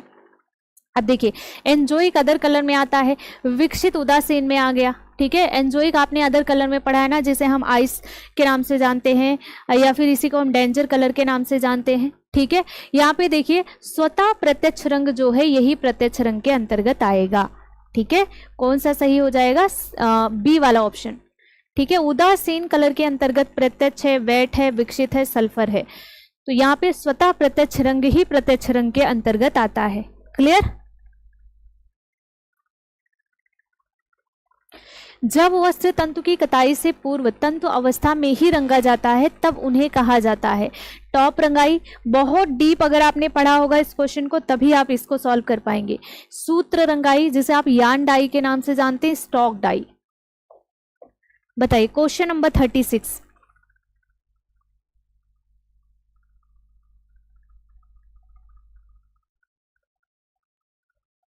देखिए जब हम रंगाई की अवस्था पढ़ते हैं ना, तो हम पढ़ते हैं रेशे की अवस्था में रंगाई, यान डाई, पहले तो हम फाइबर डाई पढ़ते हैं, दूसरा हम पढ़ते हैं यान डाई, ठीक है, जिसे हम स्कैन डाई के नाम से जानते हैं, और तीसरा हम पढ़ते हैं पीस डाई, ठीक है। जब हमने फाइबर डाई की बात करी, मतलब तंतु रंगाई की बात करी, तो उसमें हम 3 पढ़ते हैं, एक तो टॉप, डॉप और स्टॉक पढ़ते हैं, ठीक है। अब देखिए टॉप और स्टॉक इसमें 2 चीज़ है ना, दोनों सही हो सकता है बिल्कुल, लेकिन हम अगर टॉप की बात करते हैं ना, टॉप में क्या किया जाता है, जो बटाई किए हुए वस्टेड ऊनी रेशे होते हैं ना, उनकी रंगाई करी जाती है, ठीक है। टॉप में क्या किया जाता है, तो आपको बताना है बटाई किए हुए, किए हुए ऊनी रेशे, और कैसे रेशे होते हैं, वर्स्टेड ऊनी रेशे, मतलब जो बहुत अच्छे क्वालिटी के ऊनी रेशे होते हैं उनकी इसमें रंगाई की जाएगी। स्टॉक डाई में क्या किया जाता है, तो स्टॉक डाई में जो रेशे होते हैं स्पेशल, इनकी रंगाई करी जाएगी। इस पर कोई भी प्रोसेस बटाई वगैरह नहीं हुआ रहता है, ठीक है। तो यहाँ पे सी वाला ऑप्शन करेक्ट हो जाएगा। और हमने फाइबर की कंडीशन में पढ़ा है, जो रेशे की अवस्था में हमने 3 पढ़ा है ना, टॉप, डॉप एंड स्टॉक, ठीक है। तो इसमें जो आंसर होगा वो स्टॉक डाई होगा। निम्नलिखित में से किस प्रकार के ऊन को कोही ऊन कहा जाता है? कोही ऊन, अच्छा पिछली बार का क्वेश्चन ना आपसे पूछा गया था, बोलनी ऊन किसे कहते हैं, ठीक है, या फिर खराब ऊन किसे कहते हैं। बहुत सारे क्वेश्चन ऐसे आपके एग्जाम में बने हुए हैं। साफ सुथरे को कहेंगे, गंदे व उलझे को कहेंगे, या फिर निम्न प्रकार के ऊन को कहेंगे। कोही ऊन किसे कहा जाता है? Question number 37।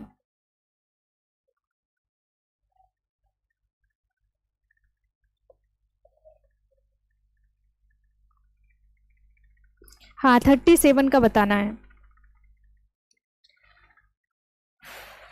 ठीक है।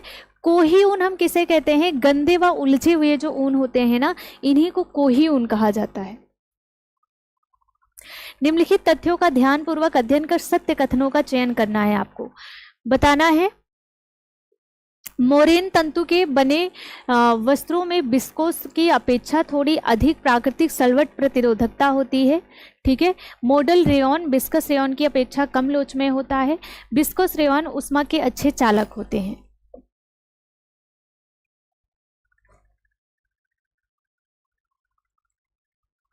क्या इसमें सही है? 38।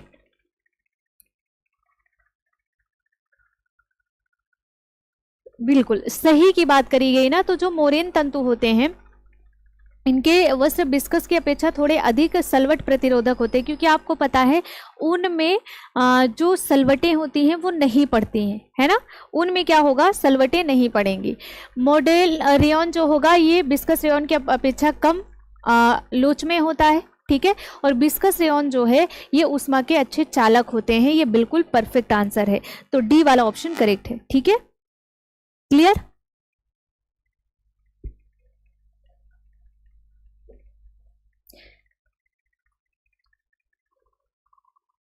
निम्नलिखित तथ्यों का ध्यानपूर्वक अध्ययन कर सत्य कथन को आपको यहाँ पे छांटना है।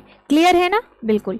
पहला दिया है, कपास के समान विस्कोस रेयॉन में फफूंदी के प्रति संवेदनशीलता होती है। कहने का मतलब कपास में जो फफूंदी होती है वो लगती है, इसके साथ ही साथ रेयॉन में भी फफूंदी लगेगी, क्योंकि इसके प्रति इसमें संवेदनशीलता पाई जाती है। विस्कस रेयॉन कीट के प्रति प्रतिरोधक होता है, यह पसीने के प्रति साधारण प्रतिरोधक होता है। उपरोक्त सभी सत्य कथनों को चुन करके बताना है। 39।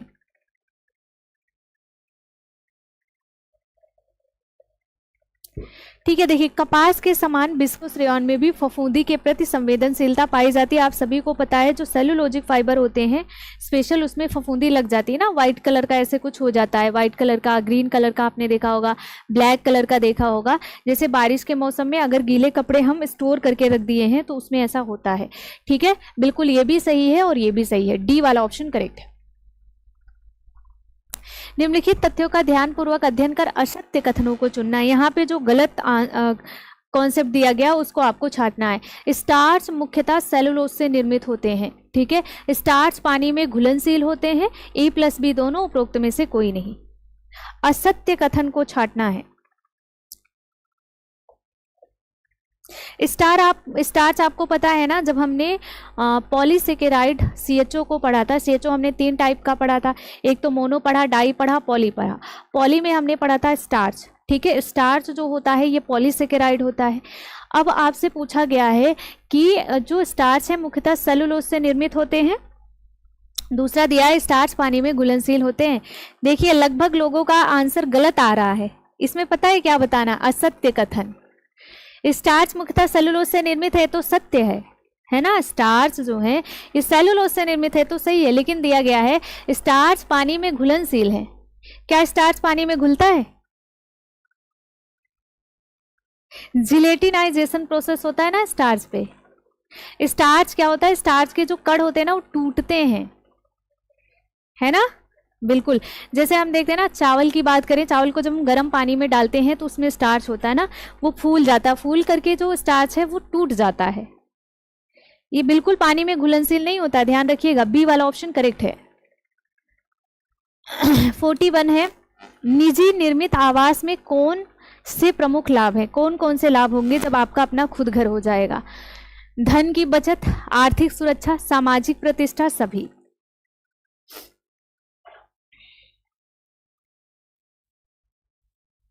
आपका पेपर भाई एग्जाम जो है अप्रैल में तो हो रहा है ना?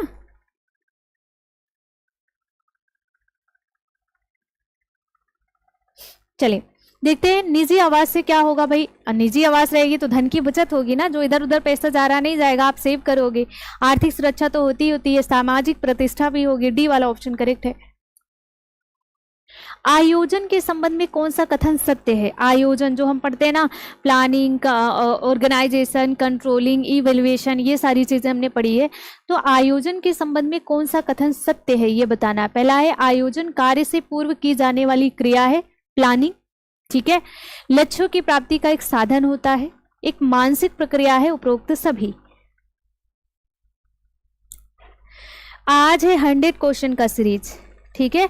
और अगर नेट साथ दिया तो बिल्कुल 100 के 100 क्वेश्चन में कंप्लीट करवाऊंगी। और अगर मेरी बेटी बीच में रोई नहीं तो, है ना, क्योंकि अब डबल जिम्मेदारी हो गई है भाई। अब देखिए इसमें क्या है, जब हम प्लानिंग की बात करते हैं ना, तो प्लानिंग आपने पढ़ा है ना, ये क्या है, एक मानसिक प्रक्रिया है ना। ये क्या है, एक सतत प्रक्रिया है ना। ये क्या है, एक तरीके का खाका होता है। ये क्या होता है, इसी को हम कहते हैं ब्लूप्रिंट होता है, ठीक है। ये एक तरीके का कला होता है, ये एक तरीके का विज्ञान होता है, एक तरीके का कला एवं विज्ञान होता है, ये एक तरीके का अनुभव होता है, ये एक तरीके का अदृश्य कौशल होता है। तो बहुत सारी चीज़ें हमने पढ़ी है। आप बताइए लिचफील्ड ने इसको क्या कहा है? लिचफील्ड ने मैनेजमेंट के संबंध में क्या कहा है? तो देखिए, आयोजन कार्य करने से पूर्व की जाने वाली व्यवस्था। अभी हम लोगों का एग्जाम होने वाला है ना, हमने अपना टाइम मैनेजमेंट किया होगा ना, तो ये हमारा प्लान है कि हमें एग्जाम देना है तो कैसे टाइम को यूज करना है ना, टाइम को कैसे किस तरीके से यूज करेंगे, ये हमने प्लान कर लिया। लक्ष्यों की प्राप्ति का साधन है, बिना प्लान के हम लक्ष्य अपना गोल तक नहीं पहुंच पाएंगे। मानसिक प्रोसेस होता है, आप किसी को बताते थोड़े ना है, आपके माइंड में वो चीज़ सेट होती है कि इतने से इतने बजे तक पढ़ना है, इतने से इतने बजे तक रिवीजन करना है, इतने से इतने बजे तक नई चीज़ों को सीखना है, ठीक है। ये सारी चीज़ें हमारी होती हैं। डी वाला ऑप्शन करेक्ट है। निम्नलिखित में से कौन प्रत्येक कोकून के प्रारंभ और अंत में बनने वाला मोटा और असमान रेशम तंतु होता है? देखिए पूछा क्या गया है, कोकून के प्रारंभ और अंत में बनने वाला। जब हमने सिल्क पढ़ा है तो सिल्क से बहुत सारे क्वेश्चन आपके एग्जाम में पूछे जाते हैं। एक तो आपसे पूछा जाता है सिल्क का जन्मदाता देश कौन सा है, ठीक है। दूसरा आपसे पूछा जाता है सिल्क की देवी कौन है ना, सिल्क की देवी। तीसरा आपसे पूछा जाता है सिल्क के कीड़े का नाम क्या है ना। सबका आंसर बताइएगा। सिल्क के कीड़े का पालन क्या कहलाता है? सिल्क के कीड़े का पालन क्या कहलाता है? इसे हम क्या कहेंगे? सिल्क में जो प्रोटीन होता है उसका नाम बताइए। सिल्क में जो गोंद पाया जाता है इसका नाम बताइए, ठीक है। एक प्रोसेस किया जाता है स्पेशल सिल्क पर, जिसे हम कहते हैं वैटनीकरण, मतलब वजनीकरण कहते हैं, ठीक है। तो आप बताइए वजनीकरण में क्या किया जाता है, ठीक है। अगला क्वेश्चन है, आपसे हर बार पूछा जाता है अरेंज करने के लिए सबसे पहले क्या होता है? सबसे पहले एग आता है ना। एक के बाद क्या होगा आप बताइएगा, उसके बाद क्या होगा, ठीक है, उसके बाद क्या होगा बताइएगा। ये तीनों आपको अरेंज करना है। तो देखिए अगर हम सिल्क के जन्म की बात करें, जन्मदाता देश की बात करें तो चीन है, आप सभी को पता है, ठीक है। सिल्क की देवी को हम सीलिंगची के नाम से जानते हैं। सिल्क के कीड़े को हम बॉम्बिक्स मोरी के नाम से जानते हैं। ये पीवाईक्यू है, इसलिए सारे क्वेश्चन आपको याद होने चाहिए, है ना, मतलब माइंड में होना चाहिए। सिल्क के कीड़े का पालन सेरीकल्चर कहलाता है। वजनीकरण होता है, सिल्क का जो रेशा होता है, जो धागा होता है, उस पे उसके वजन को बढ़ाया जाता है। बिल्कुल। पहले क्या आता है, पहले अंडा आता है, ठीक है। अंडे के बाद क्या आता है, लार्वा आता है। लार्वे के बाद क्या आता है, तो आपको बता देना है, लार्वे से बनता है प्यूपा, और प्यूपे से क्या बनता है, कीड़ा, जिसे हम कहते हैं मोथ, ठीक है। अब देखिए आपसे पूछा जाता है कि बेस्ट क्वालिटी का रेशम कहाँ से मिलता है, तो प्यूपा की कंडीशन से मिलता है, ठीक है। और जो हमारे पास जो बॉम्बिक्स मोरी है, ये खाता क्या है, मलबरी लीव्स खाता है, जिसका मतलब होता है सहतूत की पत्ती, ठीक है। हाँ बहुत बढ़िया, बहुत अच्छा, सभी का आंसर करेक्ट आ रहा है, क्या बात है, मतलब पढ़ाई जोर शोर से चल रही है, बहुत अच्छा लग रहा है, ठीक है। हाँ देखिए अब जो क्वेश्चन आपसे पूछा गया है यहाँ पे, इसके बारे में डिस्कस करेंगे जरा सा। खैर ये सारी चीजें आपको याद हैं। कोकून के प्रारंभ और अंत में बनने वाला जो मोटा असमान रेशा है उसे हम क्या कहेंगे, क्या स्क्रेप कहते हैं, क्लास कहते हैं, क्रिशन कहते हैं, बताइए।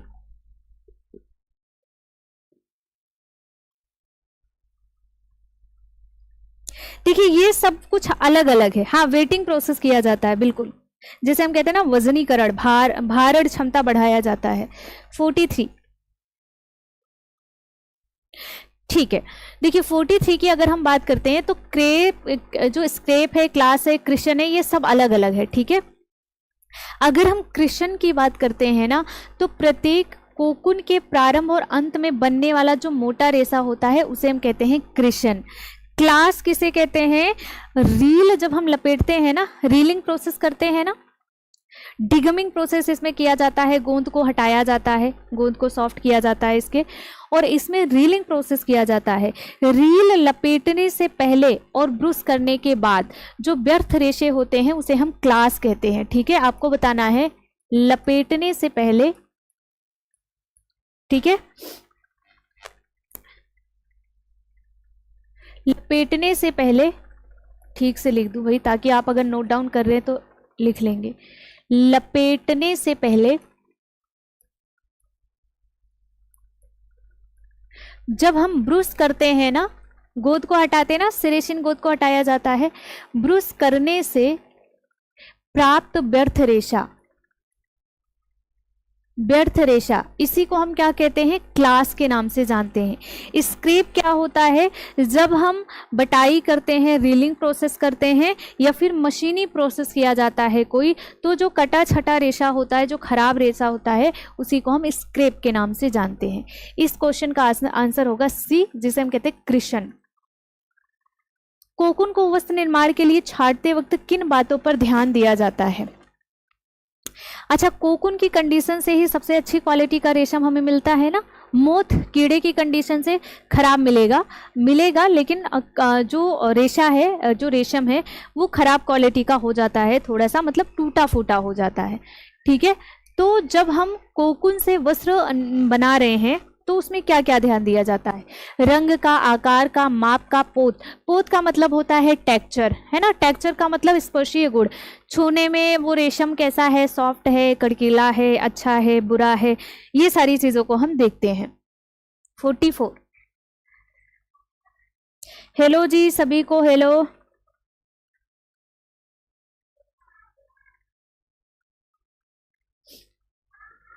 क्या देखेंगे, बिल्कुल सब देखते हैं ना, हम कलर को भी देखते हैं, आकार को भी देखते हैं, माप भी देखेंगे, पोत टेक्सचर भी देखेंगे। 45, प्रायः बड़े वस्त्रों जिन्हें हाथ से गूंथकर या निपीड़न की विधि द्वारा साफ करना जटिल होता है के लिए किसका प्रयोग किया जाता है, सक्शन विधि का, धुलाई का, रगड़ कर दबाव डालना, या फिर उपरोक्त में से सभी।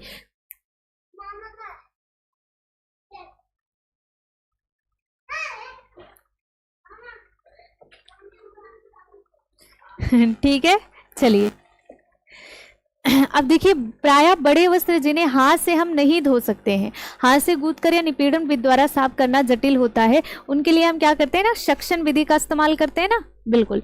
तो आपको बताना है इनके लिए हम सक्शन विधि का इस्तेमाल करेंगे।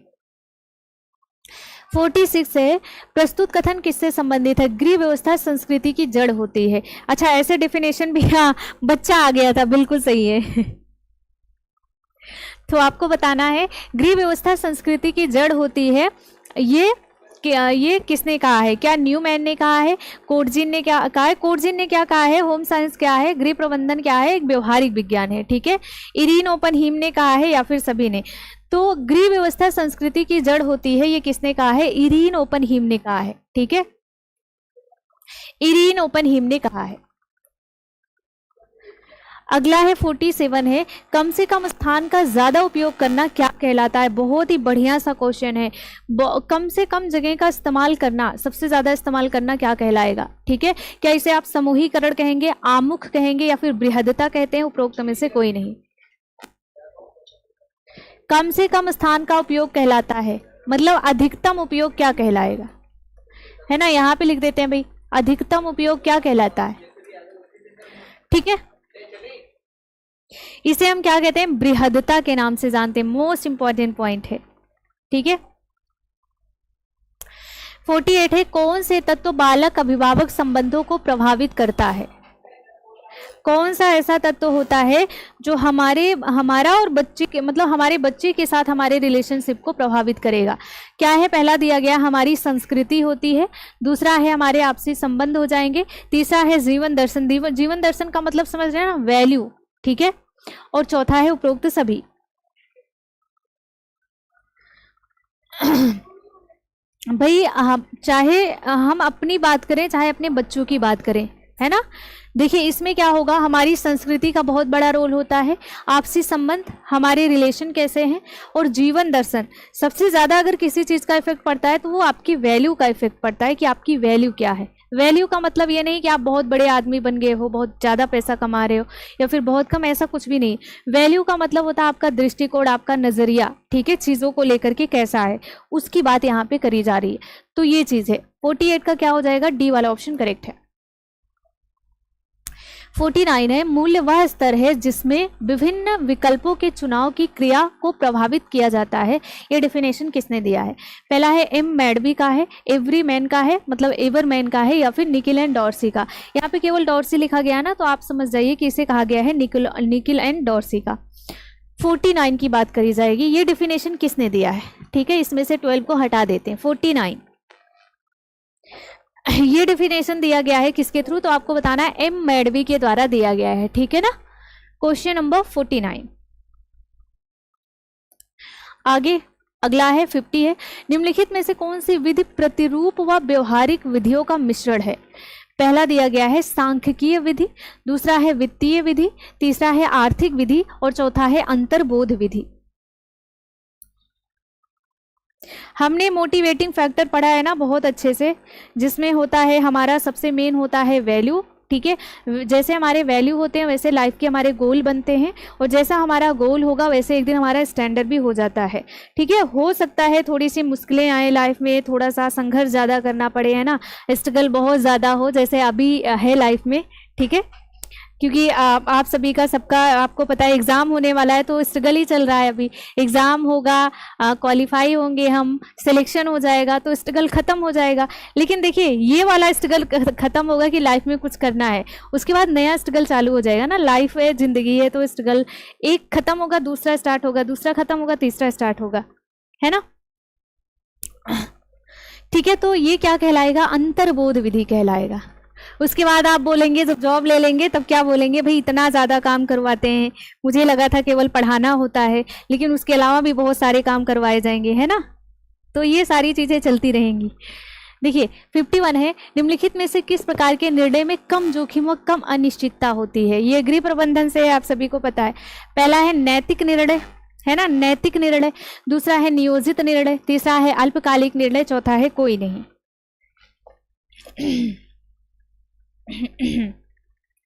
Question number 51। गुड आफ्टरनून सभी को, सभी का वेलकम है। अच्छा, जितने बच्चे नहीं जुड़े हैं ना पब्लिक टेलीग्राम से, सभी लोग जुड़ जाओ भाई।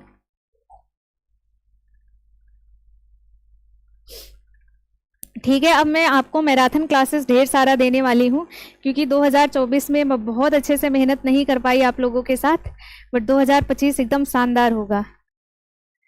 ठीक है। 51 इसे हम क्या कहेंगे, जिसमें कम जोखिम होता है, कम अनिश्चितता होती है, अल्पकालीन निर्णय होता है ना। अभी हमें क्या करना, आज हमें मतलब पूरे दिन में क्या करना है, अभी मार्केट जाना है, किचन में जाना है, या फिर क्या करना है, ठीक है, ये सारे डिसीजन हम लेते रहते हैं, तो अल्पकालिक निर्णय इसी को हम कहते हैं। 52 है, निम्नलिखित में से किसका किनका संबंध प्रक्रिया में नियंत्रण की मुख्य अवस्था से होती है। पहला होता है समायोजन, दूसरा है बल, तीसरा है दोनों, चौथा है कोई नहीं। देखिए, जब हमने प्रबंधन प्रोसेस पढ़ा था, मैनेजमेंट प्रोसेस, तो हमने उसमें क्या पढ़ा था, सबसे पहले हमने पढ़ा था प्लानिंग, प्लानिंग के बाद ऑर्गेनाइजेशन, ऑर्गेनाइजेशन के बाद कंट्रोलिंग, और कंट्रोलिंग के बाद हमने पढ़ा इवैल्यूएशन। ठीक है, अब कंट्रोलिंग में भी हमने 3 पॉइंट पढ़ा था।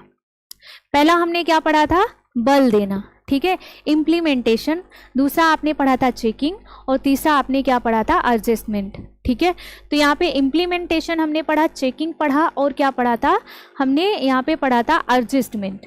ठीक है, जिसे हम कहते हैं बल देना, इसे हम कहते हैं निरीक्षण, और इसे हम क्या कहेंगे, समायोजन, है ना, समायोजन। मान लीजिए आप कहीं के मैनेजर हैं और आपके अंडर में बहुत सारे लोग काम करते हैं, तो आप डायरेक्ट किसी को ब्लेम नहीं कर सकते हैं, या फिर डायरेक्ट आप निकाल नहीं सकते। मान लीजिए सामने वाले से गलती हो जाएगी, तो पहले आप समझाएंगे ना, उसी को कहा गया एडजस्टमेंट। ठीक, तो यहाँ पे क्या हो जाएगा, देखिए समायोजन भी हमने पढ़ा है, बल देना भी पढ़ा है, और अगर चेकिंग निरीक्षण होता तो उसको भी हमने पढ़ा है। सी वाला ऑप्शन करेक्ट है। हाँ, मेरी क्लास 1 बजे से होती है, बिल्कुल।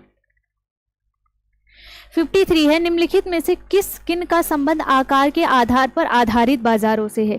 टाइप ऑफ मार्केट आप सभी ने पढ़ा है ना, मैनेजमेंट में जब हमने कंज्यूमर वाला पार्ट पढ़ा था, तो वहां पे हमने मार्केट भी पढ़ा था। ठीक, तो दिया गया है राष्ट्रीय बाजार, अल्पकालिक बाजार, दीर्घकालिक बाजार, उपरोक्त सभी। ठीक है, आकार के आधार पर बाजार कितने प्रकार के होते हैं।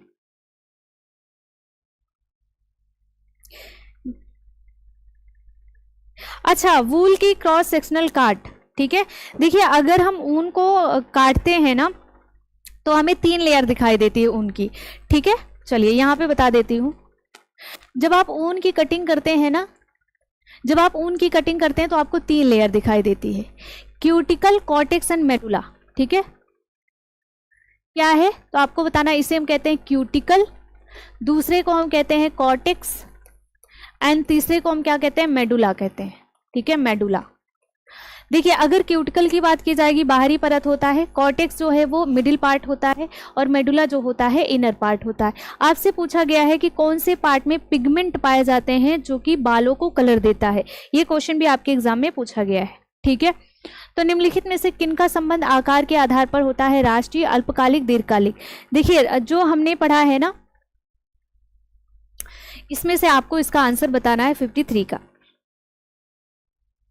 ठीक है,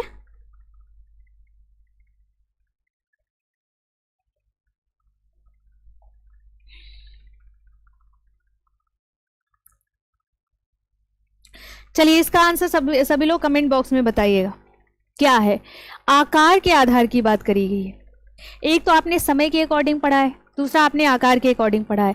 यहाँ पे आकार के अकॉर्डिंग पूछी जा रही है, जिसमें हमने पढ़ा है प्रादेशिक बाजार, राष्ट्रीय बाजार, अंतरराष्ट्रीय बाजार, ठीक है, क्षेत्रीय बाजार। चलिए इसका आंसर आप लोग कमेंट बॉक्स में बताइएगा। उपभोक्ता संरक्षण अधिनियम संसद में पारित हुआ था कब, 1980 में, 1982 में, 1983 में, 1986 में। और एक दिन जल्दी ही आने वाला है, बहुत सारे डेट को हम क्लियर करेंगे यहाँ पे, जो भी आपके एग्जाम में डेट पूछा गया ना, कई सारा डेट पूछा जाता है खूब, तो उस डेट के बारे में भी डिस्कस करेंगे।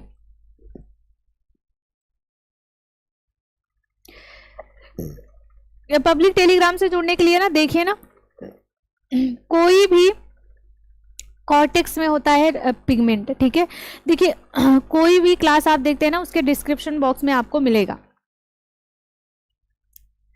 ठीक है,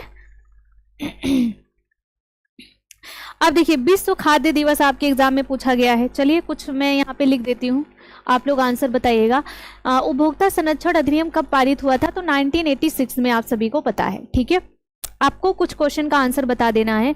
जैसे आपको बताना है कि विश्व स्तर पर उपभोक्ता दिवस कब मनाया जाता है, वर्ल्ड लेवल का विश्व स्तर का उपभोक्ता दिवस कब मनाया जाएगा। ठीक है, इंडिया में, भारत में उपभोक्ता दिवस कब मनाया जाता है, भारत में, ठीक है। उसके बाद आपके एग्जाम में पूछा गया ना, खाद्य दिवस आपसे पूछा गया था, खाद्य दिवस कब मनाया जाता है, ठीक है, दिवस कब मनाया जाता है ये बता दीजिए। इसके साथ आपसे पूछा गया है अंतर्राष्ट्रीय महिला दिवस, रिपीटेड टाइम, बहुत ही इजी सा पॉइंट है, अंतर्राष्ट्रीय महिला दिवस कब मनाया जाता है, ठीक है, इसका आंसर आपको बता देना है।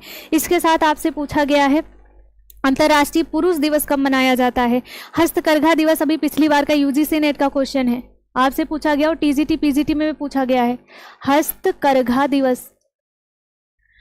चलिए तो कुछ का आंसर बता दीजिए जितना आपको पता है, ठीक है। देखिए विश्व खाद्य दिवस मनाया जाता है 16 अक्टूबर को, है ना, 16 अक्टूबर। राष्ट्रीय महिला दिवस कब मनाया जाता है, 8 मार्च, ये तो कभी नहीं भूलेंगे, है ना, इतना ज्यादा रिपीट हो गया ये 8 मार्च। विश्व स्तर पर उपभोक्ता दिवस कब मनाया जाता है, जैसे हम कहते हैं अंतर्राष्ट्रीय उपभोक्ता दिवस, अंतर्राष्ट्रीय उपभोक्ता दिवस मनाया जाता है 15 मार्च को, ठीक है, 15 मार्च को। और राष्ट्रीय उपभोक्ता दिवस कब मनाया जाता है, 24 दिसंबर को, 24 दिसंबर, ठीक है। अगर हम यहाँ पे बात करें हस्तकरघा दिवस की, कब मनाया जाता है, 7 अगस्त को मनाया जाता है, ठीक है, क्या होता है, 7 अगस्त को मनाया जाएगा। अच्छा एक चीज और, जब 7 की बात आई है तो एक और माइंड में आता है ना एक क्वेश्चन, 7 अप्रैल को क्या हुआ था बताइए, 7 अप्रैल को कौन सा डे मनाते हैं हम, 7 अप्रैल, 7 अगस्त की बात की गई है तो 7 अप्रैल को भी देख लेते हैं, बताइएगा। निम्नलिखित में से कौन प्रोजेक्टेड विजुअल एड है, अभी पिछली बार का यूजीसी नेट का क्वेश्चन है ये। हेल्थ डे, बिल्कुल, वर्ल्ड हेल्थ डे मनाया जाता है ना, विश्व स्वास्थ्य दिवस 7 अप्रैल को, ठीक है, हाँ WHO, ठीक है, ठीक है, विश्व स्वास्थ्य दिवस मनाया जाता है क्योंकि इसी दिन WHO को स्थापित किया गया था, ठीक है। 55 का आंसर बताइए, निम्नलिखित में से प्रोजेक्टेड विजुअल एड की बात करी गई है। प्रोजेक्टेड का मतलब समझिएगा, प्रोजेक्टेड का मतलब कहाँ क्या होता है, जिसमें हम किसी भी तरीके के पावर का इस्तेमाल करें, मतलब इलेक्ट्रिसिटी का इस्तेमाल करते हैं, लाइट का इस्तेमाल करेंगे, उसी को हम प्रोजेक्टेड एड कहेंगे, ठीक है। और प्रोजेक्टेड विजुअल की बात करी गई है, मतलब जो हमें दिखाई दे, ऐसा प्रोजेक्टेड एड बताना है। देखिए चार्ट तो विजुअल एड है लेकिन इसमें ये प्रोजेक्टेड नहीं है तो ये होगा नहीं। वीडियो क्या होता है, ऑडियो वीडियो दोनों हम देखते हैं ना, ये हमें सुनाई भी देता है दिखाई भी देता है तो प्रोजेक्टेड है लेकिन विजुअल ऐड नहीं है, ठीक है। रेडियो केवल हमें सुनाई देता है, ये भी नहीं है। स्लाइड का मतलब जिसपे मैं आपको पढ़ा रही हूँ, ठीक है, यही क्या होता है, स्लाइड है। और बिना लाइट के काम नहीं होगा ना यहाँ पे, तो ये समझिए ये स्लाइड है, ठीक है।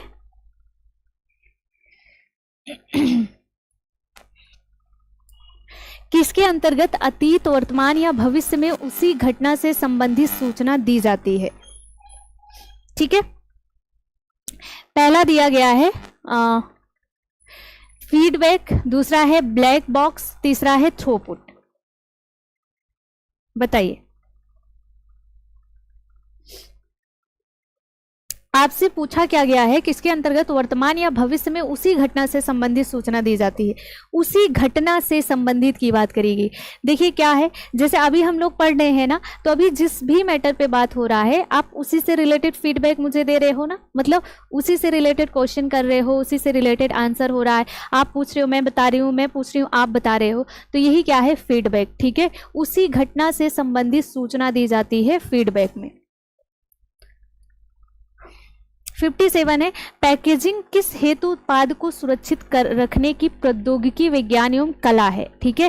पैकेजिंग मतलब जो हम पैकेजिंग कर रहे हैं ना, जैसे किसी चीज़ को रैपर में दिया जाता है, किसी को कार्टून में दिया जाता है, तो ये हमारी पैकेजिंग कहलाती है, ठीक है। अच्छा यूजीसी नेट में हमने पैकेजिंग के टाइप भी पढ़े हैं, कितने तरीके के पैकेजिंग होते हैं, ठीक। बट आपके एग्जाम में मुझे लगता है कि पैकेजिंग के टाइप वगैरह नहीं पूछा जाता है, स्पेशल यूजीसी नेट में पूछा जाता है। और ये यूजीसी नेट का क्वेश्चन भी है ये, क्या वितरण के लिए, वितरण का मतलब होता है ट्रांसपोर्टेशन, एक जगह से दूसरी जगह ले जाने में क्या पैकेजिंग हेल्प करता है या नहीं। भंडारण के लिए मतलब स्टोर करने के लिए, स्टोरेज के लिए, विक्रय के लिए या फिर उपयोग के लिए। पैकेजिंग का काम क्या है, 57।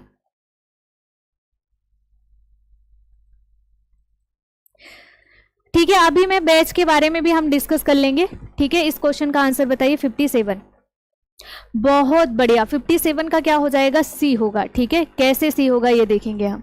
देखिए वितरण के लिए ट्रांसपोर्टेशन, जैसे आप मान लीजिए कि आप सरसों का तेल खरीदने गए हैं, ठीक है, तो आप सरसों के तेल की बात हटा देते हैं यहाँ पे। मान लीजिए आप माउथ पेस्ट खरीदने गए ना, टूथपेस्ट खरीदने गए हैं आप, और आप जा रहे हैं दुकान पे, बोलेंगे भैया 1 किलो शैम्पू दे दो, 1 किलो टूथपेस्ट दे दो।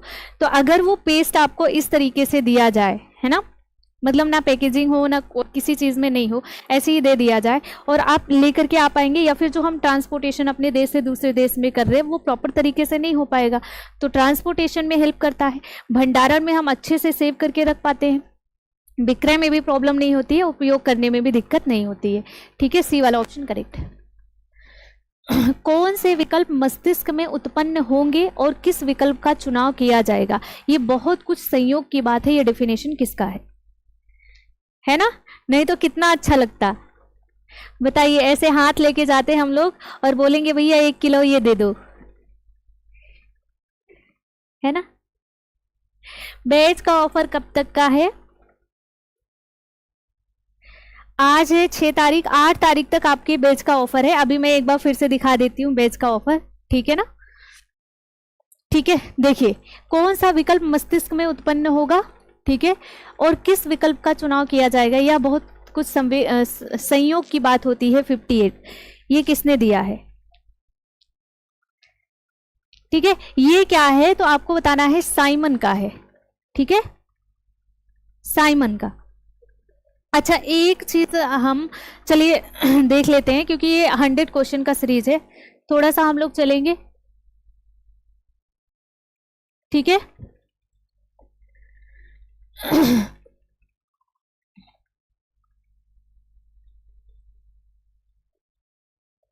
ठीक है, थोड़ा सा देख लेते हैं भाई।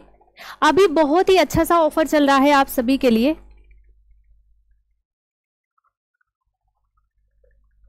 ठीक है।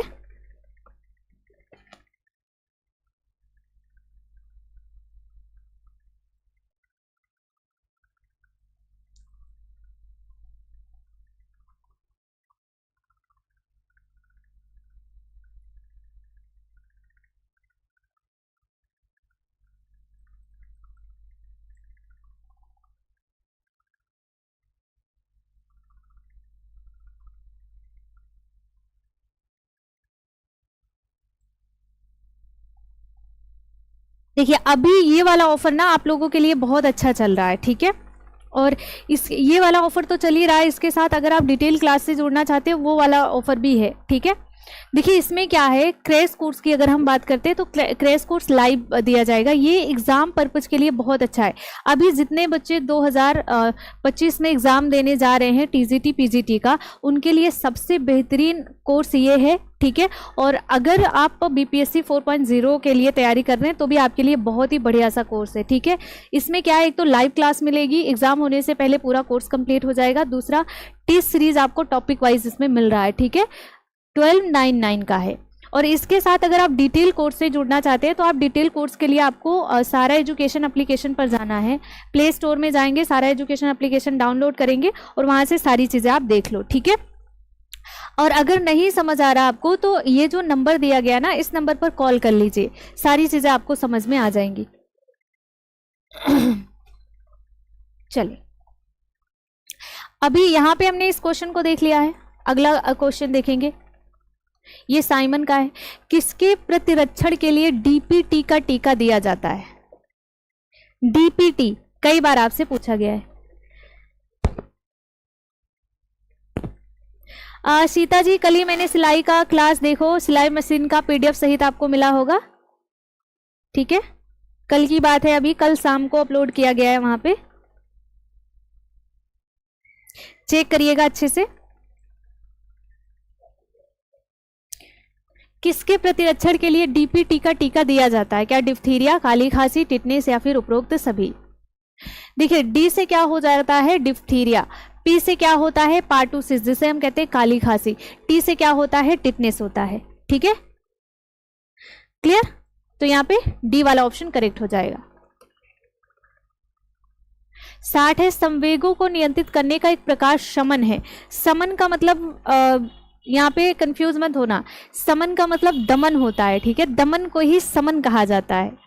तो संवेगों को नियंत्रित करने का एक प्रकार का तरीका समन है, जो एक प्रकार की मानसिक मनोरचना है, एक प्रकार की शारीरिक रचना है। बालकों के संवेगों को नियंत्रित करने का एक तरीका होता है, या फिर उपरोक्त में से कोई नहीं।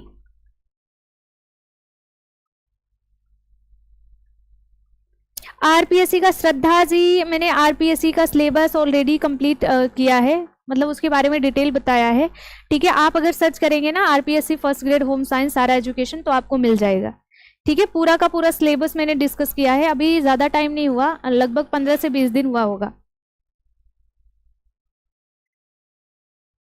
है ना। आप सर्च करेंगे तो आपको मिल जाएगा, और नहीं मिलेगा तो आप मैसेज कर दीजिएगा इस नंबर पर, ठीक है। तो वहाँ पे आपको वाली वीडियो दे दी जाएगी, आप अच्छे से समझ लेना आपका सिलेबस कैसा है।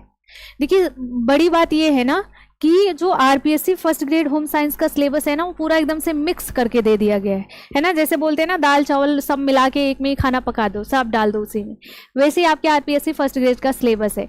उसमें ये क्लियर नहीं किया गया है न्यूट्रिशन का क्या है, टेक्सटाइल का क्या है, मैनेजमेंट का क्या है, या फिर हम बात करें तो एक्सटेंशन का क्या है, चाइल्ड का क्या है ना, ऐसे क्लियर नहीं किया गया है। 60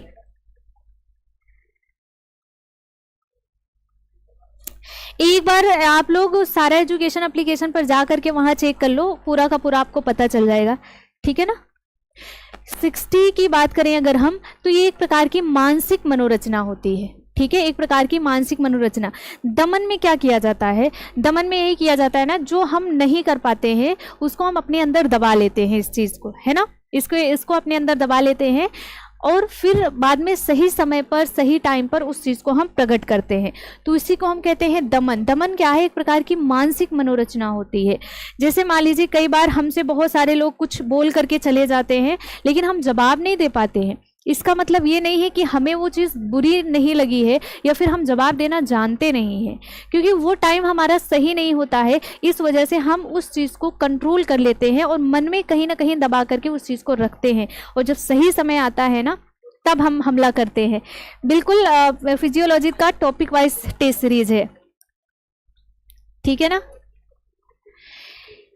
किस मनोरचना में बालक अपने से कम आयु के बालकों जैसा व्यवहार कर अपने संवेगात्मक तनाव को दूर करता है? मानसिक रेचन में, विस्थापन में, प्रतिगमन में, इनमें से किसी में नहीं, है ना। जैसे क्या है, सभी लोग तैयारी कर रहे होंगे ना, कर रहे हैं, तो सबको किसी ना किसी ने ऐसा ज़रूर बोला होगा, स्पेशल लड़कियों की बात करें हम, और जिनकी मैरिज हो चुकी है उनको कुछ ज़्यादा ही बोला जाता है कि आप मतलब पूरी ज़िंदगी पढ़ती रहोगी, है ना, कुछ कर नहीं पाओगी, बस ऐसे पढ़ती रहो पूरी ज़िंदगी, एक कमरे में बैठी रहो, ये करो वो करो, दुनिया भर की चीज़ें होती हैं, है ना। हम जवाब इसलिए नहीं देते क्योंकि अभी हम उस काबिल नहीं हैं, लेकिन जिस दिन काबिल बनेंगे एक एक चीज़ का जवाब देंगे, है ना। किस मनोरचना में बालक अपने से कम आयु के बालकों जैसा व्यवहार कर अपने संवेगात्मक तनाव को दूर करता है? उसे हम कहते हैं प्रतिगमन, ठीक है ना। विस्थापन नहीं कहेंगे, विस्थापन का मतलब होता है अपनी गलती दूसरे पर स्थापित कर देना, ठीक है, इसे हम कहते हैं प्रतिगमन। अपने उम्र से कम उम्र की का बिहेवियर हम करते हैं। हाँ कोई बात नहीं है ना, ऐसा देखिए ऐसा सबकी लाइफ में आएगा, कोई दिक्कत नहीं है, स्ट्रगल तो लाइफ में होता ही है, तो ऐसी छोटी छोटी चीज़ों से परेशान नहीं होना है, अपने माइंड को बिल्कुल बढ़िया रखना है ताकि हम तैयारी कर सके बढ़िया से, है ना। किस अवस्था में सिर की परिधि 18 इंच तक हो जाती है? आपने देखा होगा कुछ बच्चे ऐसे होते हैं जिनका सिर जो है ना ऐसे बड़ा सा हो जाता है, एकदम पूरी बॉडी छोटी रहती है, सिर बड़ा हो जाएगा, मतलब सिर उनका 18 इंच का हो जाता है। क्या हाइड्रोसिफेली में, मैंगोलिज्म में, या फिर माइक्रोसिफेली में?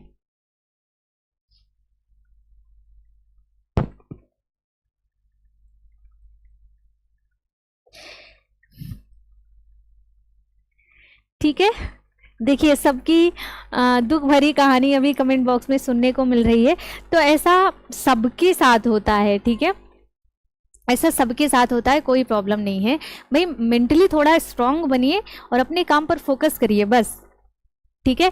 किस अवस्था में सिर की परिधि 18 इंच तक हो जाती है? मैंने इसका वो इमेज भी लिया था बट ऐड नहीं हो पाया, टाइम की वजह से। ठीक है, आपने देखा होगा कुछ बच्चे ऐसे होते हैं जैसे सिर बड़ा सा हो जाता है, आंखें बिल्कुल छोटी छोटी, फेस एकदम छोटा, उसी को हम कहते हैं हाइड्रोसिफेली। ठीक है, और माइक्रोसिफेली क्या होता है, सिर एकदम छोटू सा हो जाएगा, उसे हम माइक्रोसिफेली कहेंगे। ठीक है, तो ये हाइड्रोसिफेली जो होता है ना, इसमें बच्चे की हाइट नहीं बढ़ती है, बच्चा छोटू सा हो जाता है, उसका सिर बड़ा हो जाता है, जिसे हम कहते हैं ना सिर में पानी भर गया है। ठीक है, उसी को कहते हैं हाइड्रोसिफेली। और माइक्रोसिफेली में सिर एकदम छोटू सा हो जाएगा। क्लास 1 बजे से चल रही है। किस शैली में सादे, ऊंचे या नीचे पात्रों या सजावटी पात्रों और आधारों का प्रयोग किया जाता है? भारतीय शैली में, अफ्रीका शैली में, अफगानी शैली में, जापानी शैली में?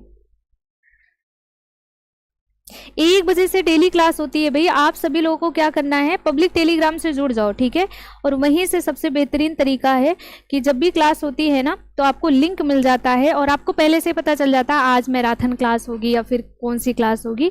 तो ये बेहतरीन तरीका है। किस में हम करते हैं, देखिए हम करते हैं जापानी शैली में। भारतीय शैली में हम क्या करते हैं, केवल फ्लावर लेते हैं ना, फूलों का इस्तेमाल किया जाता है, स्पेशल फूलों का। अब चाहे आप उसमें गेंदे के फूल से डेकोरेशन करो, कमल के फूल से, गुलाब के फूल से, कोई भी फूल लो आप, है ना। और जापानी शैली में हम पात्रों का इस्तेमाल करेंगे। भारतीय संविधान के अनुसार कितने साल के बच्चों को अपराधी नहीं माना जाता है? पहला है 12 से 15 साल के बीच के, 10 से 12 साल के, 7 से 12 साल के बीच के, 5 से 10 साल के बीच के। ठीक है, कौन से बच्चे ऐसे हैं जिसको हमारा संविधान अपराधी नहीं मानेगा अगर उन्होंने कोई अपराध किया है तो? 64।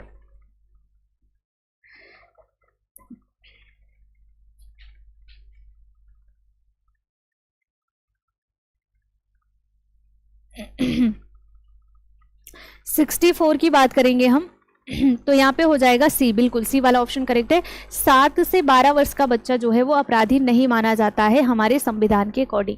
किन बालकों को मूर्ख स्तर का माना जाता है? वह बालक जिनका, देखिए आईक्यू हमने पढ़ा है ना, जब हम बुद्धि वाला टॉपिक पढ़ते हैं स्पेशल मनोविज्ञान में, तो वहाँ पे हम आईक्यू लेवल पढ़ते हैं। किसकी आईक्यू लेवल कितनी होती है, तो उसे आप कुशाग्र बुद्धि का कहेंगे, तेज बुद्धि वाला कहेंगे, मंद बुद्धि का कहेंगे, जिसे यहाँ पे मूर्ख स्तर कहा गया, या फिर जड़ बुद्धि का कहेंगे ना। जड़ बुद्धि सबसे नीचे के लोग होते हैं जो एकदम से एक तरीके से कोई काम नहीं कर पाएंगे। अब यहाँ पे आपसे पूछा गया है कि मूर्ख स्तर का बालक का आईक्यू लेवल कितना होगा? 65। बिल्कुल, कितना? 50 से 70। जिनका आईक्यू लेवल 50 से 70 होता है उन्हें हम क्या कहते हैं? मूर्ख स्तर का मानते हैं। किसके अनुसार काला रंग शोक या मृत्यु का सूचक है? पहला दिया गया है पारसी लोगों के अकॉर्डिंग, क्रिश्चियन, मुस्लिम, या फिर इनमें से कोई नहीं।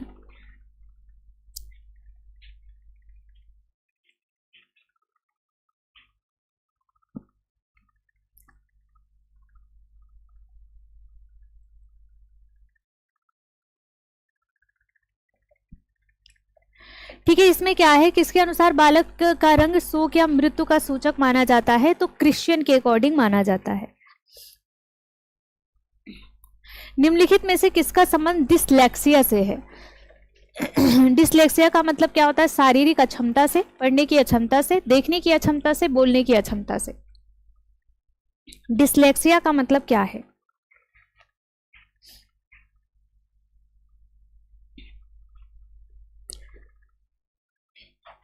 हाँ, डिसलेक्सिया का मतलब होता है पढ़ने की अक्षमता। ठीक है, पढ़ने की जो अक्षमता होती है उसे हम डिसलेक्सिया कहेंगे। निम्नलिखित तथ्यों का ध्यानपूर्वक अध्ययन कर सत्य कथनों का चयन करना है आपको। वस्त्रों में स्टार्च डालने से कपड़े का वजन बढ़ जाएगा। देखिए, जो कॉटन के कपड़े होते हैं ना, उसमें हम स्टार्च लगाते हैं ना, और अगर हम सिल्क की बात करें, उसमें जो वेटिंग प्रोसेस किया जाता है, उसमें लोहे का, एल्युमिनियम का, तांबे का चूर्ण मिला करके फिर रेशे पर डाला जाता है। ठीक है, तो अगर हम वस्त्रों में स्टार्च डालने से कपड़े का वजन बढ़ता है, बिल्कुल। सूती वस्त्रों में थोड़ी मात्रा में स्टार्च लगाने से वस्त्रों की ताजगी बनी रहती है। स्टार्च लगे वस्त्रों को नहीं खरीदना चाहिए क्योंकि यह निम्न किस्म को छिपाते हैं। उपरोक्त सभी क्या होगा? आपको बताना है सत्य कथन। देखिए, हमने चाइल्ड डेवलपमेंट में पढ़ा है कि बच्चों को स्टार्च लगे हुए कपड़े नहीं पहनाने चाहिए, है ना, क्योंकि स्टार्च क्या होता है? टाइट होता है और बच्चे उसमें कंफर्ट फील नहीं कर पाते हैं। ठीक है, तो देखिए, वस्त्रों में स्टार्च डालने से कपड़े का वजन बढ़ेगा। बिल्कुल, जो प्योर कॉटन कपड़े होंगे उसमें हम स्टार्च लगाते हैं। सूती वस्त्रों को थोड़ी मात्रा में स्टार्च लगाने से वस्त्र नया लग जाएगा, बिल्कुल सही है। स्टार्च लगे वस्त्रों को नहीं खरीदना चाहिए क्योंकि ये निम्न क्वालिटी को छिपा लेते हैं, बिल्कुल डी वाला ऑप्शन करेक्ट हो जाएगा। 6-9 है, स्वस्थ जीवन का वह गुण है जो व्यक्ति को अधिक सुखी ढंग से जीवित रहने तथा सर्वोच्च रूप से सेवा करने के योग्य बनाता है। यह परिभाषा किससे संबंधित है? जे.एफ. विलियम से, टेलर से, टर्मन से, उपरोक्त में से किसी से नहीं? बताइए। 6-9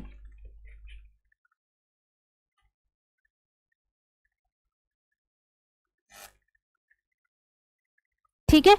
देखिए ये जो डेफिनेशन दिया गया है ये दिया है जे.एफ. विलियम। प्रसारित रंगों का प्रयोग किस प्रकार के वस्त्रों को रंगने हेतु किया जाता है? नायलॉन, पॉलिएस्टर, एक्रिलिक, उपरोक्त सभी। Question number 70।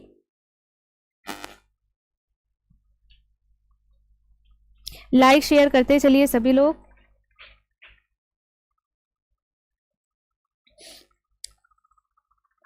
प्रसारित रंगों का प्रयोग किस प्रकार के वस्त्रों को रंगने के लिए किया जाता है?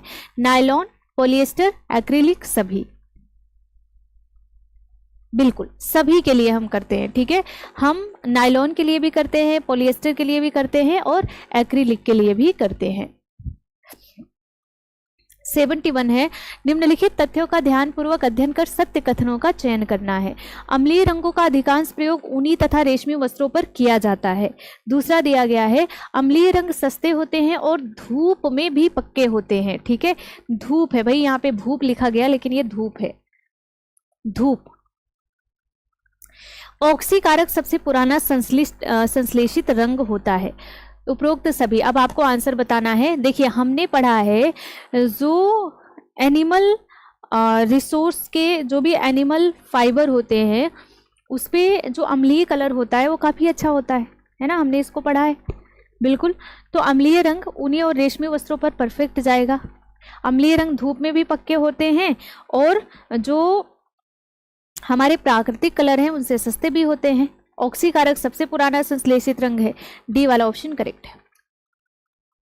72 किस प्रकार की प्रविधि में किसी प्रकार का दंड ना देकर बालक को प्रशिक्षण, सूक्ष्म और निर्देशन दिया जाता है? मतलब ऐसा कौन सा प्रकार है जिसमें अगर बच्चे से गलती हो जाती है तो उसे हम दंड नहीं देते हैं, बल्कि हम क्या करते हैं, उसे प्रशिक्षित करते हैं, उसे उसका गाइडेंस करते हैं। प्रजातांत्रिक प्रविधि में, अनुभूतिपूर्ण में, सामाजिक प्रविधि में, या फिर उपरोक्त में से कोई नहीं?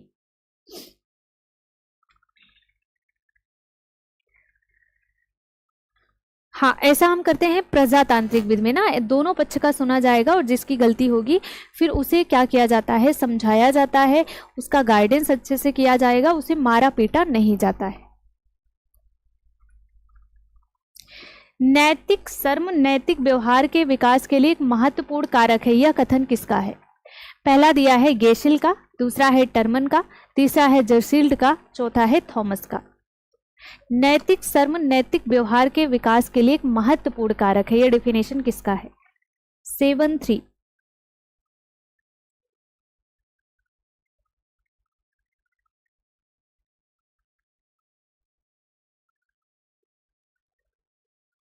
हाँ, यह डेफिनेशन किसका है? गेसिल का है।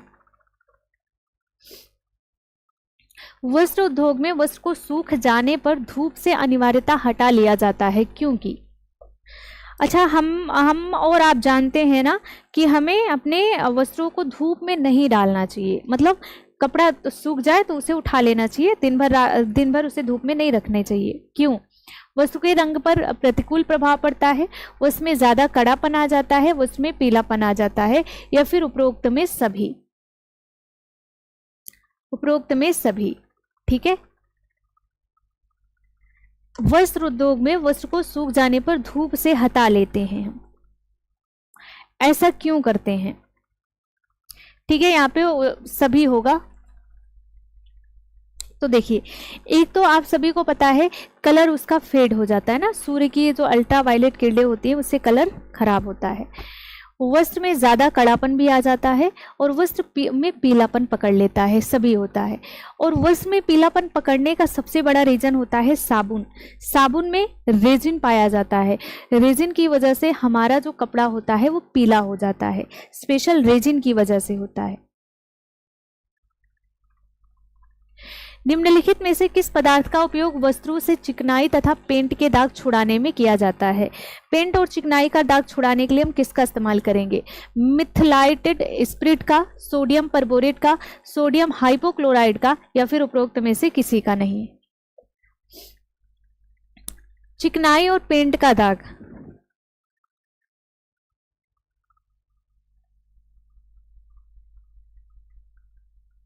सभी ने पढ़ा है ना चिकनाई और पेंट को?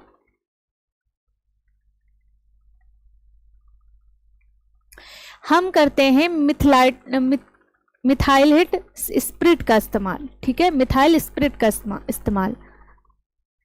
निम्नलिखित तथ्यों का ध्यानपूर्वक अध्ययन कर सत्य कथन आपको छांटना है। वार्प बीम करघे के पीछे की ओर स्थित होता है। जब हमने क्लास पढ़ा था तो प्रॉपर तरीके से हमने इमेज देखा था ना करघे का, हैंडलूम का, है ना, हैंडलूम का इमेज देखा था। अब उसमें हमने देखा था ना वार्प बीम का मतलब क्या होता है? ताने का धागा। जो ताने का बेलन होता है वो कहाँ होता है? वार्प बीम करघे के पीछे स्थित होता है। रीढ़ करघे में कंघी के आकार का होता है। रीढ़ क्या करता है? ये ठोकने का काम करता है ना। रीढ़ क्या करेगा? ठोकता है ताने और बाने को ताकि सघन बुनाई हो सके। क्लॉथ बीम करघे के आगे की ओर स्थित होता है। उपरोक्त सभी। क्लॉथ बीम क्या करता है? जो तैयार कपड़ा होता है उसे लपेटने का काम करता है, ठीक है। तो ये सभी ऑप्शन करेक्ट है। और देखिए जो बिफ्ट होता है उसके लिए सटल होता है, सटल में हम बिफ्ट की भराई कर देते हैं, है ना। तो वार्प बीम करघे के पीछे स्थित होता है। करघे में जो रीढ़ होता है कंघी के आकार का होता है। करघे में जो हार्नेस होता है एक फ्रेम की तरह यूज किया जाता है, ये क्वेश्चन भी पूछा गया है। क्लॉथ बीम करघे के आगे भाग पर स्थित होता है सभी। अच्छा, करघे में 5 पार्ट होते हैं, क्या क्या होता है? देखिए, पहला तो हो जाएगा आपका वार्प बीम। वार्प बीम की बात करते हैं, क्लॉथ बीम होता है, ठीक है, क्लॉथ बीम होता है। उसके साथ आपको बताना है रीढ़ होता है। रीढ़ के साथ आपको बता देना है हार्नेस होता है, ठीक है। और एक आपका होता है शटल, ठीक है। वार्प बीम पर वार्प का धागा होता है। क्लॉथ बीम पर तैयार क्लॉथ होता है, कपड़ा। रीढ़ पर क्या होता है? भराई का धागा होता है, ठीक है, जो कि नाव के आकार का होगा है। शटल, ठीक है, सॉरी, यहाँ पे आपको बताना है रीढ़ जो होता है ये ठोकने का काम करता है, ये कंघी की तरह होता है, ठीक है। शटल जो होता है इसमें क्या भरा होता है? तो आपको बता देना इसमें भराई का धागा होता है, बिफ्ट होता है इसी के अंदर। हार्नेस एक तरीके का फ्रेम लगा होता है, ठीक है, एक तरीके का फ्रेम होता है। क्लियर? तो यही 5 पार्ट होते हैं, ठीक है ना। वार बीम, क्लॉथ बीम, रीढ़, शटल और हार्नेस। निम्नलिखित तथ्यों का ध्यानपूर्वक अध्ययन कर सत्य कथनों का चयन कीजिए। मर्सराइजिंग से वस्त्र की चमक और नरमपन में वृद्धि होती है। मर्सराइजिंग से वस्त्र की मजबूती में वृद्धि होती है। मर्सराइजेशन से वस्त्रों को सिल्क के समान रूप दिया जा सकता है। क्या होगा? ABCD ऑप्शन दिया गया है।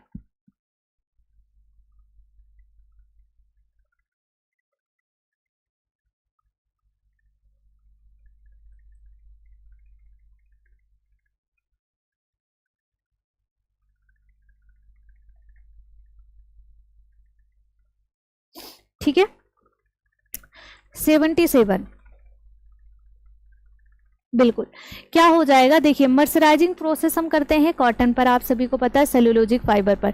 चमक नरमपन को बढ़ाने का काम करेगा, मजबूती में भी वृद्धि करता है, वस्त्रों को सिल्क के समान बनाया जा सकता है, मतलब ये प्रोसेस करके, ठीक है। तो बी वाला ऑप्शन करेक्ट है। क्रैपिंग परिसज्जा केवल विधि से की जा सकती है। बहुत ही बढ़िया सा क्वेश्चन है ये। क्रैपिंग का मतलब होता है चुन्नट देना, है ना, कपड़े पर ऑलरेडी चुन्नट ऐसे बन जाता है, उसे हम कैसे दे सकते हैं? यांत्रिक विधि द्वारा, रासायनिक विधि द्वारा, दोनों के द्वारा, ना तो ए ना तो बी। क्रैपिंग मेथड, बहुत बढ़िया।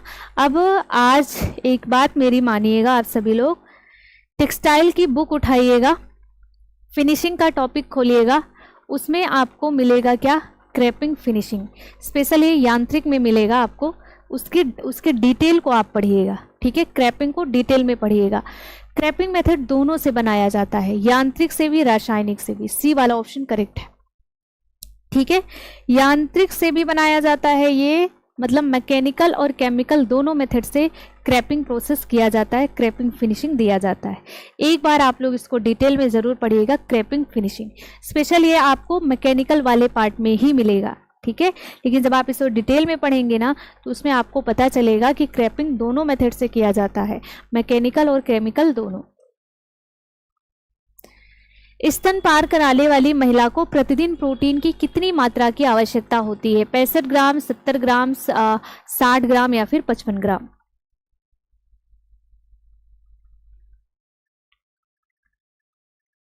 ठीक है ना, ओके, जरूर देखिएगा।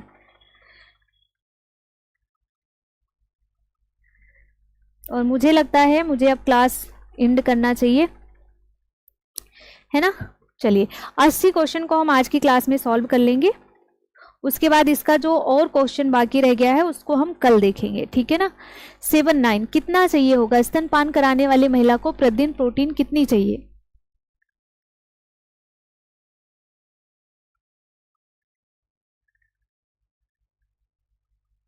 ठीक है, आपको बताना है। देखिए, अगर हम अभी बात करते हैं आपके आरडीए के अकॉर्डिंग, अच्छा,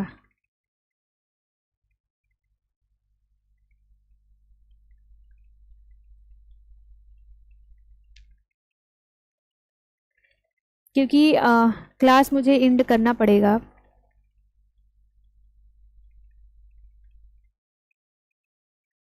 चलिए, ठीक है, तो आपको बता देना है यहाँ पे कितना चाहिए, 60 ग्राम चाहिए, ठीक है।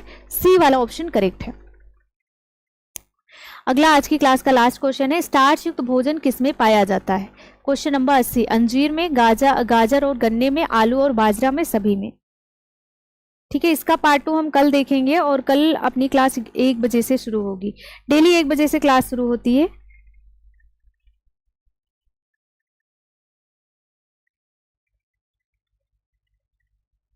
ठीक है, स्टार्च युक्त भोजन किसमें पाया जाएगा? देखिए, जब हम स्टार्च को पढ़ते हैं ना, आप सभी को पता है, जब हम स्टार्च को पढ़ते हैं तो हम जानते हैं कि जब फोटो प्रोसेस होता है तो उसमें क्या होता है, जब प्रकाश संश्लेषण प्रक्रिया होती है तो उसमें बनता है स्टार्च, ठीक है, कार्बोहाइड्रेट बनता है। और ये कार्बोहाइड्रेट बीज में स्टोर होता है, पत्तियों में स्टोर होता है, तनों में स्टोर होता है, फलों में स्टोर होता है, ये हमने पढ़ा है ना। तो देखिए, ये आपको अंजीर में भी स्टार्च मिलेगा आपको, क्योंकि फल है, गाजर और गन्ने में भी मिलेगा आपको, ठीक है, आलू और बाजरे में भी मिलेगा, स्पेशल आलू और बाजरे में मिलेगा। लेकिन यहाँ पे आंसर होगा डी, क्योंकि हमने पढ़ा है कि जब प्रकाश संश्लेषण प्रोसेस होता है सूर्य की रोशनी की उपस्थिति में, तब जो स्टार्च बनता है वो फलों में, जड़ों में, फूलों में, सबसे ज़्यादा बीज में स्टोर होता है, ठीक है। तो आपको बता देना है, सभी डी वाला ऑप्शन यहाँ पे हो जाएगा करेक्ट। आज की क्लास में यहीं पर करूँगी एंड, ठीक है ना, और मिलेंगे इसके पार्ट 2 में कल वाली क्लास में, और कल थोड़ा सा इसका आरडीए भी समझेंगे, ठीक है ना। कैसी लगी क्लास आप लोग ज़रूर बताइएगा। ओके,